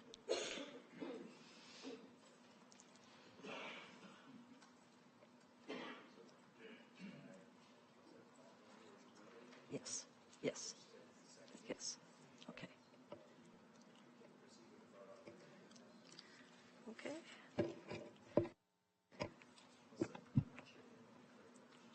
Go ahead. I can't hear you. Go ahead, Councillor. Through you, Chair. Just for a point of clarification on the wording on the $2.5 million, it was a grant application and not just funding from the city. And I think that is a distinction that should be made just to be more accurate to what the YMCA has shared with us. Okay, Councillor Jeffries. Thank you, Chair. Through you to the Deputy Clerk, is it possible to sever the items of the amendment to vote on them if you don't wish to vote on all of them the same way? I'll look to the clerk. So at the moment, I do believe that you would have to vote on the amendment, and then I would suggest if the amendment passed, then you could look to separate the questions. Right now, the amendment is not actually part of the original motion. Thank you. Okay. Councillor Ritma. Thank you, Madam Chair. I wanted to just speak for a moment about the amendment that's being considered here. Far be it from me to speak for the Council of the City of Barrie as to what they might do in the future, but I would prefer that if this House wanted to defer this application, that you do that. However, committing the City of Barrie to doing or taking certain actions is probably not appropriate. We have discussed further grants, and I understand that there is a grant application coming forward to the city. I don't know where that will go, and at this point, certainly, I don't think there's a commitment. In terms of the land lease, I think that has been a discussion that has been ongoing for for a year at least, and I think it may already be concluded, although I'm not 100% certain. And I think that the city would not be prepared to give the land. However, I must say that the value of the lease for $1 a year for 50 years is well exceeds any kind of commitment that's been made so far.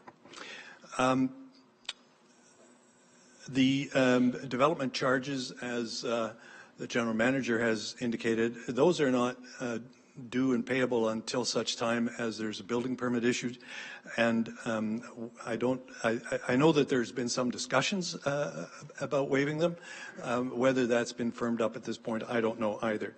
I think that the best route forward for this House is simply to defer it for a few weeks so that we can, at the City of Barrie, finish some of our discussions and respond to this House. And I think my personal preference would be The Y is a terrific organization. It provides services not only to the city of Barrie, but the county of Simcoe and beyond that. And I would encourage this House to give their support as requested. So thank you. Thank you for your comments. Councillor Sandhu, you had your, back to Councillor Brian Smith, please. Thank you. Just a point of clarification, Madam Chair. I don't think I've mentioned or anyone has mentioned that we are wanting to commit the City of Barrie to anything. We're simply asking the City of Barrie to consider this. We can't commit the City of Barrie. We all are aware of that and know that. So at no point did we say to commit. We were committing the City of Barrie.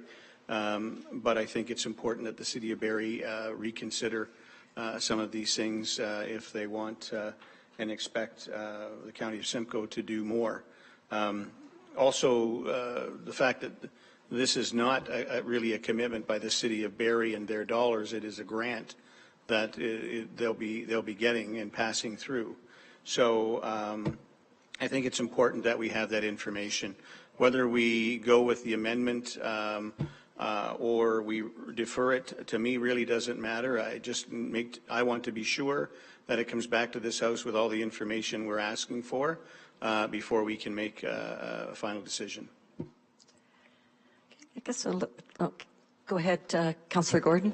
Thanks. Since this the funding is going to go towards support this youth transitional housing, I just wanted some clarity from our GM that this is connected to the coordinated access system, which means that youth that are at risk of homelessness or experiencing homelessness in any of our communities will be routed through internal, however you guys do the hocus pocus, but they'll be routed from our communities to some of these beds as they're available that just happen to sit in the City of Barrie. Is that an accurate reflection of how this was going to work? Go ahead, Gian.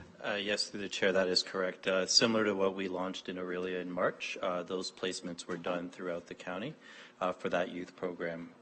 So it's the same practice. Our coordinated access system evaluates all the youth that are on our by name list by priority of need, and the highest scoring youth are the ones who are offered first, second, third until you place. So it's across the county. Yeah. Thank you. I'll look to our mover, which is Deputy Warden Coughlin, and our seconder, what you wish to do, amendment or deferral. I will turn to the warden on this. Whatever works best for staff in the House. I just think that there are questions that need to be answered prior to the county making a decision, and without listing those, there's an opportunity for the report to be coming back the exact same way without any additional information. Warden? All right. Just on that, I would support a deferral. I don't think we want to put reasons, Barrie must do this, Barrie must do that. This is a standalone project, and we are getting the value of the youth housing that we really desperately need. So I can certainly see when we're investing this kind of money, we want to see a deferral. We want to see what the value of that lease looks like. And so when the decision is all made and we know where Barrie stands, where the grant stands, let's take a look at it, not with any restrictions that you must do this, you must do that. We still want to look at the project, but it would be great if we could see the value of that 50-year lease, as the councillor mentioned. That certainly helps us decide what we're investing in. So I would say defer it just for a few weeks until Barrie puts the final touches on, and now we can look at the project and say yes or no. And it's worth the money. We are getting the services for a guaranteed 50 years, and we can better see what the value, what the overall scope of the project is, and what percentage our input will be. So I would support the deferral. Okay, then I'll go back to the mover and the seconder. It was moved by Councillor Brian Smith and seconded by Councillor Miskimins. Are you still okay with going with the deferral now? We'll go with the warden's wisdom. Yes, Madam Chair. Yes. Okay, all in favor for the deferral? Any opposed? Thank you. And that is carried. Thank you.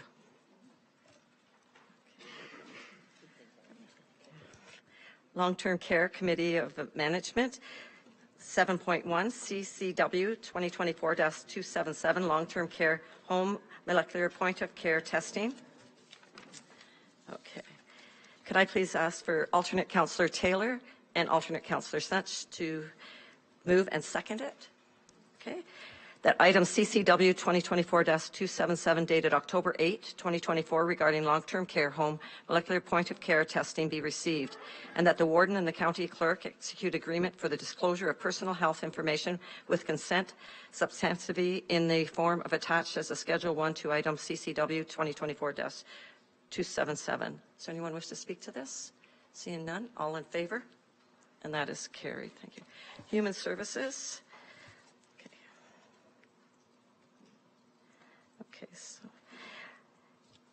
I'd like to ask that, to turn the meeting over to General Manager Jane Sinclair to introduce Grant Durfee, Manager, Emergency Management, to provide a presentation regarding CCW 2023-266 Emergency Management Program Enhancement Update. Thank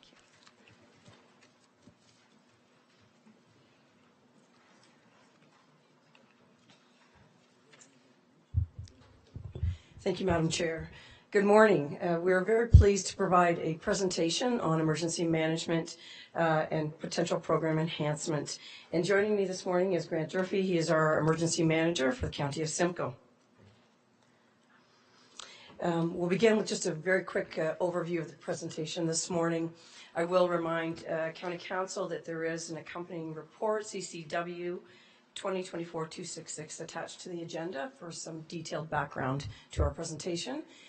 We will provide just a very quick overview of our emergency management program at the County of Simcoe, talk about why we've gone forward to look at potential options to provide additional support, the information that we gathered during this review process, and then we'll discuss in more detail proposed options for council consideration. So very quickly, to recap, our emergency management program is really twofold. The largest component of our emergency management program is providing an emergency management response program. It has an internal and an external focus. So we work with our team at the County of Simcoe around developing continuity of operation plans. We have an emergency operations center. We have a program committee and an emergency control group, et cetera. And then we are able to provide some limited support to our local municipalities around certifications, training, et cetera. The other component of our emergency management is our administration of the 911 services provided by the OPP to 13 of our 16 member municipalities. And just for some historical background, originally, the legislative requirement to have an emergency management program at the county level was contracted out to an individual. Around 2002, we brought that in-house with a department of one. And around 2008, we added one additional resource who is our training individual. So we have, for the last 20-some years, been operating with that staffing complement. As I mentioned, we have an internal and external focus. And with that, I'm going to turn it to Mr. Durfee to talk about more details about the review and the proposed options. Thank you, GM St. Clair, and I'll keep this nice and brief for everyone. We're happy to take questions at the end, and there is more detail in that report and the attached business case there. The origins of this report initially came from the Council Strategic Initiatives meeting in 2023, where Council provided direction that they wanted the county to explore providing greater emergency management supports to the local municipalities. From that strategic initiative direction, we began information gathering throughout 2024, which I'll talk about a bit more detail on the next slide. And that led to us bringing a report to Council in June of this year, highlighting the 8 areas of support that we have identified through that information gathering. And it is from Council's direction then that we come back with this proposal now, highlighting how we would look at implementing those supports and what that would mean for our local municipalities. So to gather the information for this report, we began early 2024. We did a combination of meetings and surveys. So we met with all of our local CEMCs, which are Community Emergency Management Coordinators. That's the person in every municipality who is legislatively required to oversee their EM program. In meeting with these people, we learned great details about the hazards, the risks, and the capabilities of each of the existing 16 local municipal emergency management programs. And it is from speaking to those CMCs that we developed the 8 areas of support that we'll get into where we want to support the municipalities. We also conducted surveys of upper-tier municipalities, both bordering the county and throughout the province. And while we noticed that there was no consensus in how EM is structured, the consensus that we got was there needs to be integration between the municipalities.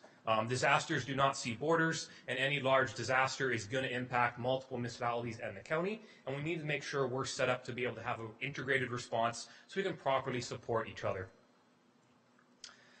In terms of the proposed supports, these do apply directly to the 16-member municipalities, and these provide support to your local CEMC. So your local CEMC, for a lot of you it's the fire chief or the deputy fire chief, still controls your program. Even in our proposal, they are still the heads of your program, so that focus stays local. We want to make sure that while we provide consistent support to all the municipalities, we still recognize the uniqueness that each of you face within your geographic areas.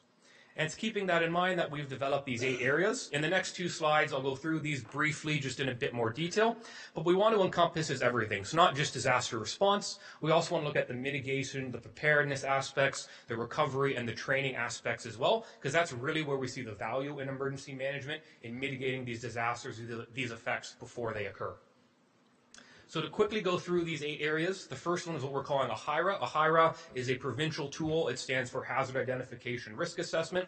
And every year we are required by legislation to review our hazards and risks in our communities and to identify all of the critical infrastructure in those communities as well. Right now that is done 17 different times, 1 in each of your municipalities and then 1 as well for the county. What we would see here is county staff coordinating this on behalf of all of you. You would also receive your own HIRA and your own CI lists, but it would give us the ability to integrate it between the municipalities. Number 2 is the MECG, the Municipal Emergency Control Group. That is a group of senior staff in a municipality legislated to oversee the response to a disaster. They do have legislative training requirements that they have to go through every year. There are specific topics that have to be covered.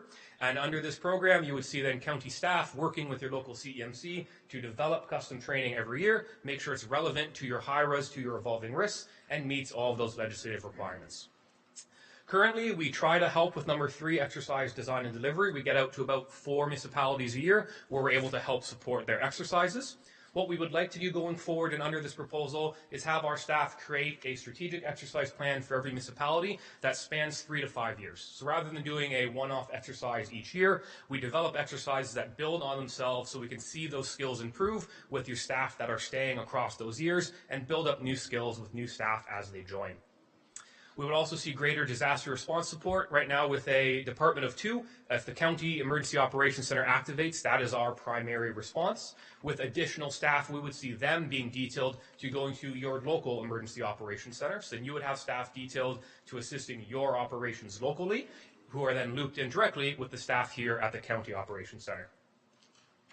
Recently, we've seen some increase in grant and funding opportunities, both from the province as well as from private sector related to emergency management. Anyone who's written a grant for the province or federal government knows they are an art unto themselves at times. And so we would see county staff being available to work with your CEMC, not only to scan and identify funding opportunities, but to help write and submit those opportunities to give us a better chance of getting greater resources throughout the county. Another legislative requirement is an Emergency Management Program Committee. This is a group of senior municipal staff that have to meet multiple times a year to provide oversight to an EM program in a municipality.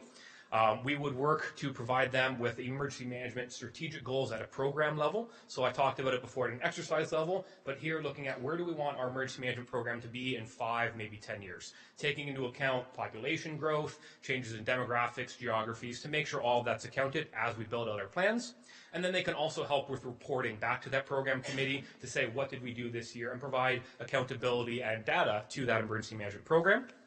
And lastly, project implementation. This is meant to be a generic catch-all, recognizing that one municipality on one side of the county will have different needs than another municipality elsewhere in the county. And so if there's a specific hazard, a specific risk, a specific project that your municipality wants to engage in, this is then to allow staff time to work directly with your municipality on that unique project. The goal with these is we can allow consistency in how these are done, but then still respecting that uniqueness and the needs of each individual municipality. To implement this, we would be proposing 4 additional FTEs within the emergency management program. These positions would be emergency management program supervisors. Each of these FTEs, we would work with your local municipalities to determine a geographic grouping of municipalities that they would support, and then that would be the program, or that would be the EM staff member who is directly heading to your municipality should there be any type of emergency or disaster. I will take over the county EOC, and then these staff members will be detailed to support the local municipal EOCs, giving you someone there to directly help.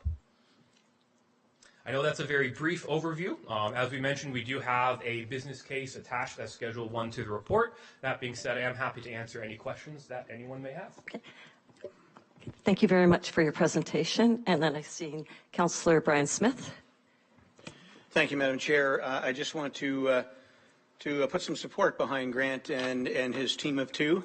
I can tell you that if you go back and speak to your fire chief or your deputy chief, they will tell you that this is desperately needed and it will save them a ton of work. It's something that they have to do on an annual basis, and it takes considerable amount of time. And more importantly, it takes a considerable amount of expertise.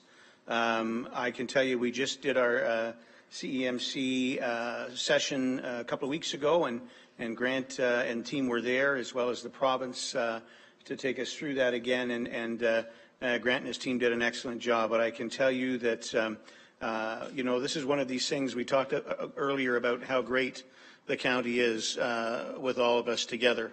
And this is one of those things that I think is very important and is great for the county. And I fully support the recommendation. I've looked at the business plan, and I support this wholeheartedly. Thank you. Thank you, Councillor Smith. Councillor Measures, and then Councillor Rawson. All right. Thank you very much, Madam Chair. Good comments, Councillor Smith. I do have a quick question, actually, for Grant. You know, when I look at emergency management planning for our municipality, Clearview Township, we're a small municipality. We have some very talented staff that work in all different departments, not just our fire and emergency services team. And so I'm just wondering from the county level, since it's been pointed out, you're a staff of two, you've got a great manager, but the question is, are you able to, in your plan, work with other layers within the county? What staff resources have you drawn upon in other departments that are outside of emergency planning? Just wondering what work is done on that to keep that cohesiveness here between the structure of the management group. Oh, absolutely. And through the chair, there's several ways we work out. We see ourselves in emergency management as facilitation, communication, and coordination. We are not here to command or to take over. We are here to provide those connections. So to give an example within the county, we work a lot with GM Fayez Baguette and his team in Ontario Works. They have about 45 people trained as part of our emergency social services team. So if we had to activate an emergency shelter, myself, our other staff, and their leads work on maintaining a list, and then we would activate those other staff to come in. That would then be working with, say, recreation staff at a local municipality and some of your facility staff to then augment those staff, where we provide the front-facing client services, and then you'd help with the facility staff of whatever rec center, et cetera, we were using. So we very much rely on that integration. Our department is really meant to be that conduit through which those other departments can find that coordination when we need it.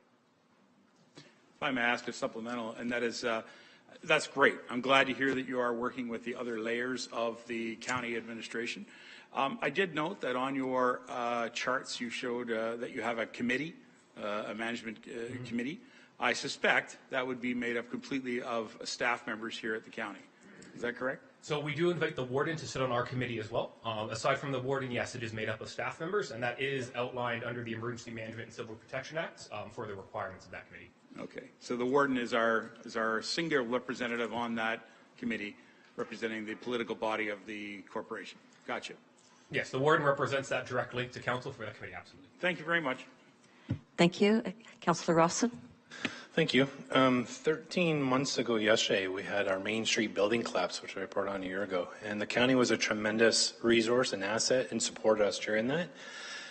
After that fall, the town of Midland, town of Pantangine share a fire chief, and we're looking at the next stage of what does that look like from service alignment.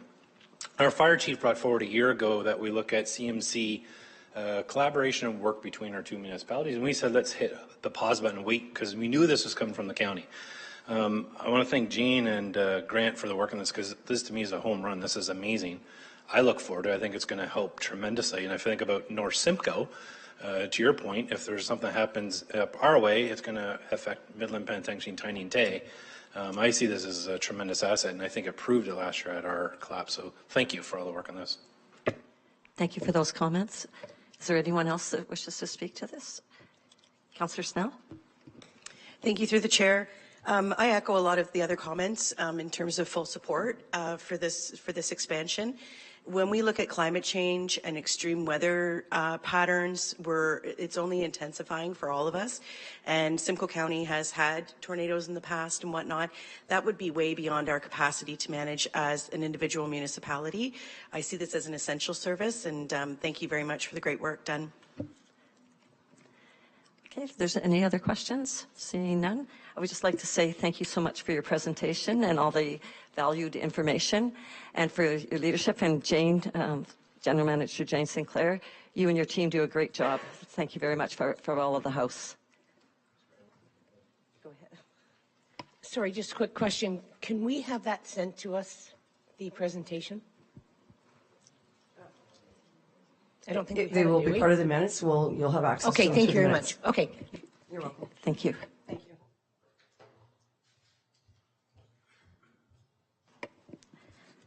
Could I ask this be moved by Councillor Sandhu and Councillor Fryer? That item CCW 2024-266 dated October 8, 2024 regarding Emergency Management Program Enhancement Update be received, and that staff recommendations contained within this item CCW 2024-266 be included in the 2025 budget deliberations for County Council consideration. All in favor? And that is unanimous. Thank you. Are there any other matters for consideration? Seeing none, I'll pass it back over to the warden. Thank you, Chair McDonald. Now, if Chair Dolan can take over corporate services, please. Thank you. Our first item is item 10.1, which is the temporary road closure of County Road 4 or Yonge Street at the 10th line of Bradford West Gwillimbury. Questions or comments on this item? Councillor Sandhu. Thank you, Chair. First, I want to thank GM Elliott and the staff for taking the time to speak with one of our business owners that had some concerns about this closure. Anytime there's any closures, residents or businesses in that area always have concerns, but Mr. Elliott and his staff was very helpful in dealing with those concerns, and I realized that we're going to have extra signage and information on county website and other social media of this closure, so it's not just one message week before or it'll be broadcasted. The two questions I have is the work is done on south of line 10 on County Road 4. That means that line 10 will be open to right turn going on to 10th Side Road, then ending up on the 8th line, and so is the other lines. Since we're going to add all that extra traffic to those roads, when you come to the 10th Side Road, drivers will be making a left turn to continue on to the line 8. At line 8 and 10th Side Road, we have traffic lights. And on the other lines, we don't have that much of a control. Is there any plans to have temporary four-way stops or temporary flag people to help with this traffic? Because those are busy areas, and we already hear about traffic situations in that section. How is this going to help? Jim Elliott. Through the chair, if I might direct that over to our Director of Transportation, Director Mealy, who would be in a better position to answer traffic control questions on this project. Director Mealy. Thank you, and through the chair. Currently, we don't have plans to add additional traffic control at some of those lines, line 9 and 10 and 11, 12. As you pointed out, there is traffic or traffic signals at line 8 and obviously at the north end at 89. We have spoken to your staff and we are prepared to make adjustments to those signal timings. However, currently we don't have plans to increase the traffic control at some of those line intersections. Follow-up, Councillor Sandhu? Yes, please, thank you. That is something that I would like county staff to consider and reach out to Bradford staff and look at it, because based on one of your reports in the past, we're looking at 18,000, I think, vehicles on County Road 4. If fraction of those even go line 9 or line 10 or 11 onto the 10th side road, that's going to be a huge impact in that section, waiting for making the left turn, and it's going to add up to frustration, the backlog of traffic, and potential of other issues. So I would appreciate if we could look at that, please. Thank you. I think Director Millet could take that under consideration, and I'll go to Councillor Van Kirk. Yes, thank you, Chair. Yeah, I'd like to reiterate what Raj just said about the traffic. I'm very concerned about the intersection of Line 8 and Side Road 10. There's no left-hand turn lanes there. There's actually just one. There's no right turn lanes.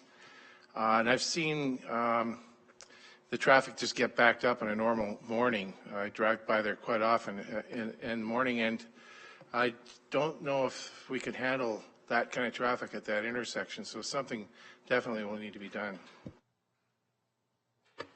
Thank you for those comments. Anyone else?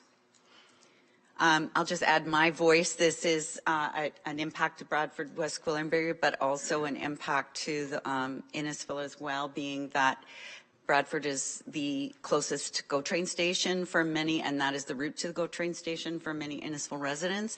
So I think communications is key on this, and making sure people are aware of this closure, and that the routes are signed well. And I was going to mention the timing of the lights on the 8th line. So thank you for that. Anyone else? Seeing none, could I ask for a mover and a seconder, please, for the recommendation? Moved by Councillor Snell and seconded by Councillor Norris, that item CCW 2024-258, dated October the 8th, 2024, regarding the temporary road closure of County Road 4 Yonge Street at the 10th line in Bradford, West Gwillimbury, be received, and that the Committee of the Whole, under the authority of Simcoe County Bylaw number 4952, grant the request outlined within the CCW 2024-258 to temporarily close County Road 4 Yonge Street at the 10th line in Bradford, West Gwillimbury, for a total duration of 7 weeks in 2024. I'll just add one more comment that I often say to my residents when these things, it's better to rip that Band-Aid off quick, as opposed to ripping it off slowly and just closing one lane and making it a longer hurt. So, sorry, Councillor Sandhu. Yes, just to add on to that, in the report it mentions that it's a $25,000, I'll call it a penalty if it's more than 7 weeks. Have we looked at any project to give an incentive if they finish before the timeline, because that could be a little push for contractors to finish early. Would that be GM Elliott? Or? Thank you. Through the chair, that's not something we've typically done here at the county. That's something I'd be interested in pursuing further, but we don't have a history of doing that with our contractors here. Thank you for that, Councillor Sandhu. I've read the recommendation. All those in favor? Any opposed? That is carried. And we'll go to item number 11, which is engineering. And the report that we're considering is Consolidated Traffic and Parking Bylaw Set Fines. And I would ask if there's any comments or questions on this item. Seeing none, Councillor Fryer. Thank you, Chair Dolan. And I'm fully supportive of the report. I just wanted to ask for one clarification in regards to seasonal load restrictions. It's on, I think, page 2 and paragraph about the road restrictions. It notes that the stakeholders will be notified of any changes. So I wanted to just ask and make sure. stakeholders would include, I'm assuming, municipal staff. They'd be part of the process in the possibility of changes that are going to come about. I'm thinking in our case in Collingwood, we have one particular small section of road that I was always hoping that load restrictions wouldn't be applicable to, but through you to Manager Elliott, if I could just get clarification that discussion will happen with stakeholders. GM Elliott. Yes, through the chair.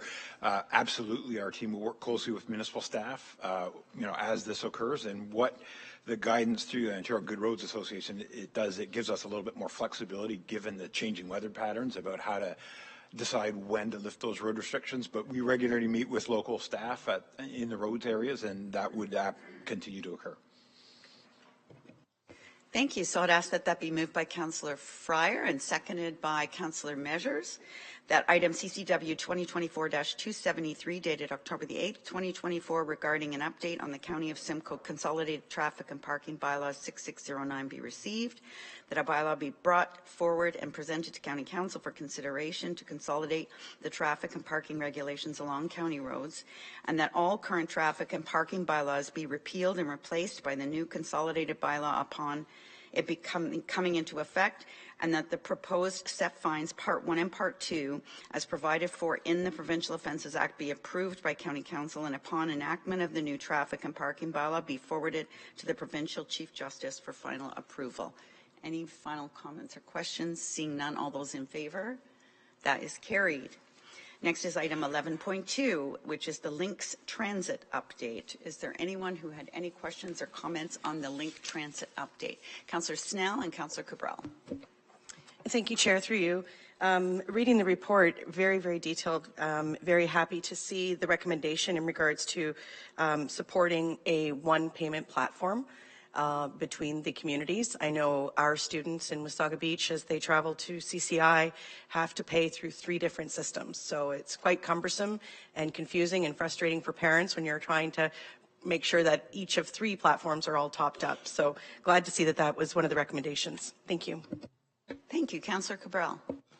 Thank you, Chair. Just to comment on a good report, and I remember the session and some of the things that came forward, in particular the short-term directions within 5 years. One thing that I feel is very, very valuable is the opportunity to review and expand the transit service periods with late night and weekend service trials.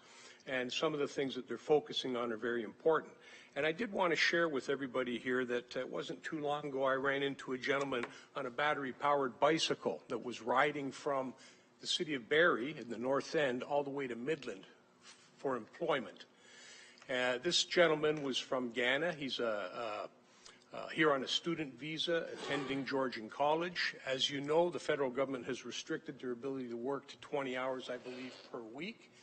And he's working with he's at a location in Midland, and he was working through the week, so he would take the Lynx bus to work overnight, catch it in the morning, and come back home. So that cost him all of, I think, $16. This particular day when I ran into him, I pulled over and I assisted him, basically. I thought maybe something was wrong, and in fact, there was something wrong. He was out of battery power, just north of Elmvale, off of Highway County Road 27 at the base line, on his way to his place of employment in Midland on Highway 12. And the problem was that he had found himself needing to take this electric bicycle that he borrowed from somebody to try and go all the way to Midland so he could go to work. Now, it didn't run for him. We managed to get him into Midland, and the next day he didn't have transportation to get back to Barrie, so he ended up taking a taxi. I think he told me it cost him about $100. So I think this really, for me, illustrated how important it might be for us to actually provide some expanded bus service. This gentleman since then has had to do this 3 times. I think when I bumped into him with my daughter would have been probably the first or second week in August.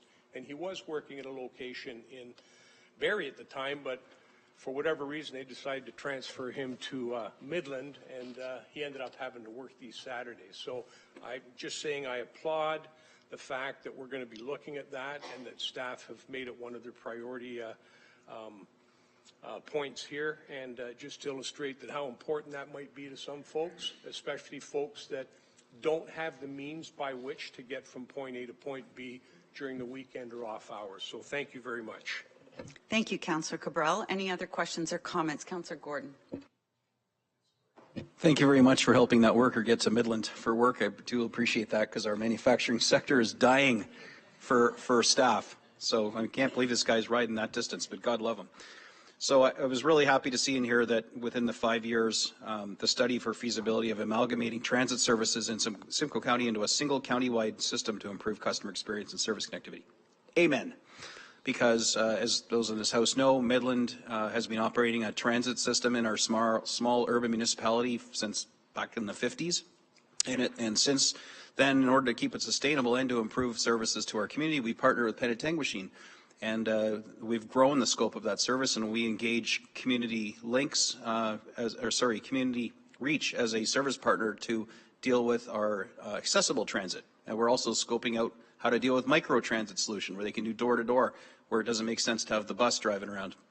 So the pressures that we face, chronically operating a transit system, which never makes money. It's a hole in the ground you dump money into, but it's a greater good.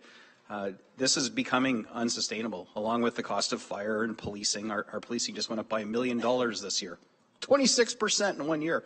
Like, this is just becoming unsustainable. We can't do anything about that policing cost directly, but we could look at like scaling back on our transit system in the community, just to try and keep our tax increases at bay, so we're not forcing our residents into homelessness. So it is really good that I can bring this back and say that this is on the short-term horizon for a study. I would hope that it bubbles up to the top and might be something that's looked at even, dare I say, this term, sometime in the next 2 years, because the municipalities that do choose to operate these losing propositions that are so embraced by people in need in our community may be having to make decisions to scale down that service because it's chronically underfunded from the gas tax or whatever it's called now, the new name, and the rest of it's borne by our ratepayers. So even if the county did take it on, that's another hole in the ground for county taxes to go into. But I think the synergies of running it, from one location, using the best practices already employed by Links, and extending those services into the underserved communities like our rural neighbors that just, don't enjoy that at all. And a lot of them come into Midland to work, riding their e-bikes on the trails. And in the wintertime, their sleds. So this one little bullet point on here really resonates with me, and I'd like to believe that it will percolate to the top. And let's look at bringing these services all under the county umbrella as we collectively in this House start to talk about other things that are crippling us, like our fire and water, wastewater, and policing. This is a big one, though. Thank you. Thank you, Councillor Gordon. Councillor Norcross. Thanks. That was a great speech. I'd like to see percolate to the top, I think is the phrase. Those of us that have large urban areas, and of course my neighbors, Mayor Anderson, that have no service at all, the opportunity for us to receive those services, or the opportunity to at least try and pay for those services to come to our community. So thank you for including that, because I'm sure that option will be included and looked at. I just want to confirm that. Thank you. Thank you. Councillor Fryer. Thank you, Chair Dolan. And similar to my question in regards to 273 and this 274, it talks about working on the strategy going forward. I'd like to just check and see what kind of involvement municipalities will have, because we get a lot of questions from our own council to us about the county involvement and things like that. We just have established a new position for a transit coordinator. It'd be great if we can be doing this in some sort of a working groups format where they can be reporting back to full council and that type of thing. So I'd just be interested in how the process will move forward. Absolutely, and it talks about it right in the recommendation in consultation with area municipalities. But GM Elliott, did you want to add something? Yes, thank you through the chair. Fantastic question. We recognize that we can't do this alone. This is going to occur in partnership with our stakeholders, including the municipal service providers and the public. We're recognizing over time, though, that the role of transit is also evolving. We're hearing more and more it being a cornerstone for economic development. We're hearing more and more employers finding that they're existing employee base is struggling to find reliable means of transportation to work as well. So the important role that transit's going to play in the future is going to be quite different than it has in the past, particularly here in a high-growth community like Simcoe County. We have looked closely to recent changes in the transit delivery model in Niagara region as something that we would take a lot of lessons learned from. We are meeting with them this week. Actually, we've met with them in the past, but the short answer to your question is this will be a highly engaging undertaking, and we will not handcuff the consultant that we choose to one particular outcome. We expect that they will come back with a fulsome set of options that council could then consider in the future. Just follow up, Chair, and thank you very much through you to staff, because one of the goals of the transit coordinator is to coordinate in the area with the local municipalities and with the county, and so the vice versa conversations are going to be very helpful. Thank you. Thank you. Could I ask if Councillor Snell and Councillor Cabral would move and second the recommendation, please, that item CCW 2024-274 dated October the 8th, 2024 regarding Lynx Transit update be received, and that staff be directed to proceed with the request for proposal process and to retain qualified consulting expertise to prepare a transit strategy update in consultation with area municipalities, Metrolinx, and other relevant transit providers, and that staff be directed to implement Route 7 as substantively outlined in CCW 2024-274. Seeing no other hands, all those in favor? Those contrary? That is carried unanimously, and I would ask if there are any other matters for consideration for corporate services this morning. This afternoon. Seeing none, I will pass it back to the warden. Okay, Chair Cox, if you can handle the heavy lifting on performance management here. Whew, I don't know. Performance management, are there any other matters for consideration? Seeing none, back to you. Thank you. We have no closed session, so I'll look for a motion that the October 8th, 2024 meeting of the Committee of the Whole be adjourned at 12:03. Moved by Councillor Norris, second by Councillor Fowler. All in favor? That is carried. Thank you, everybody. Thank you.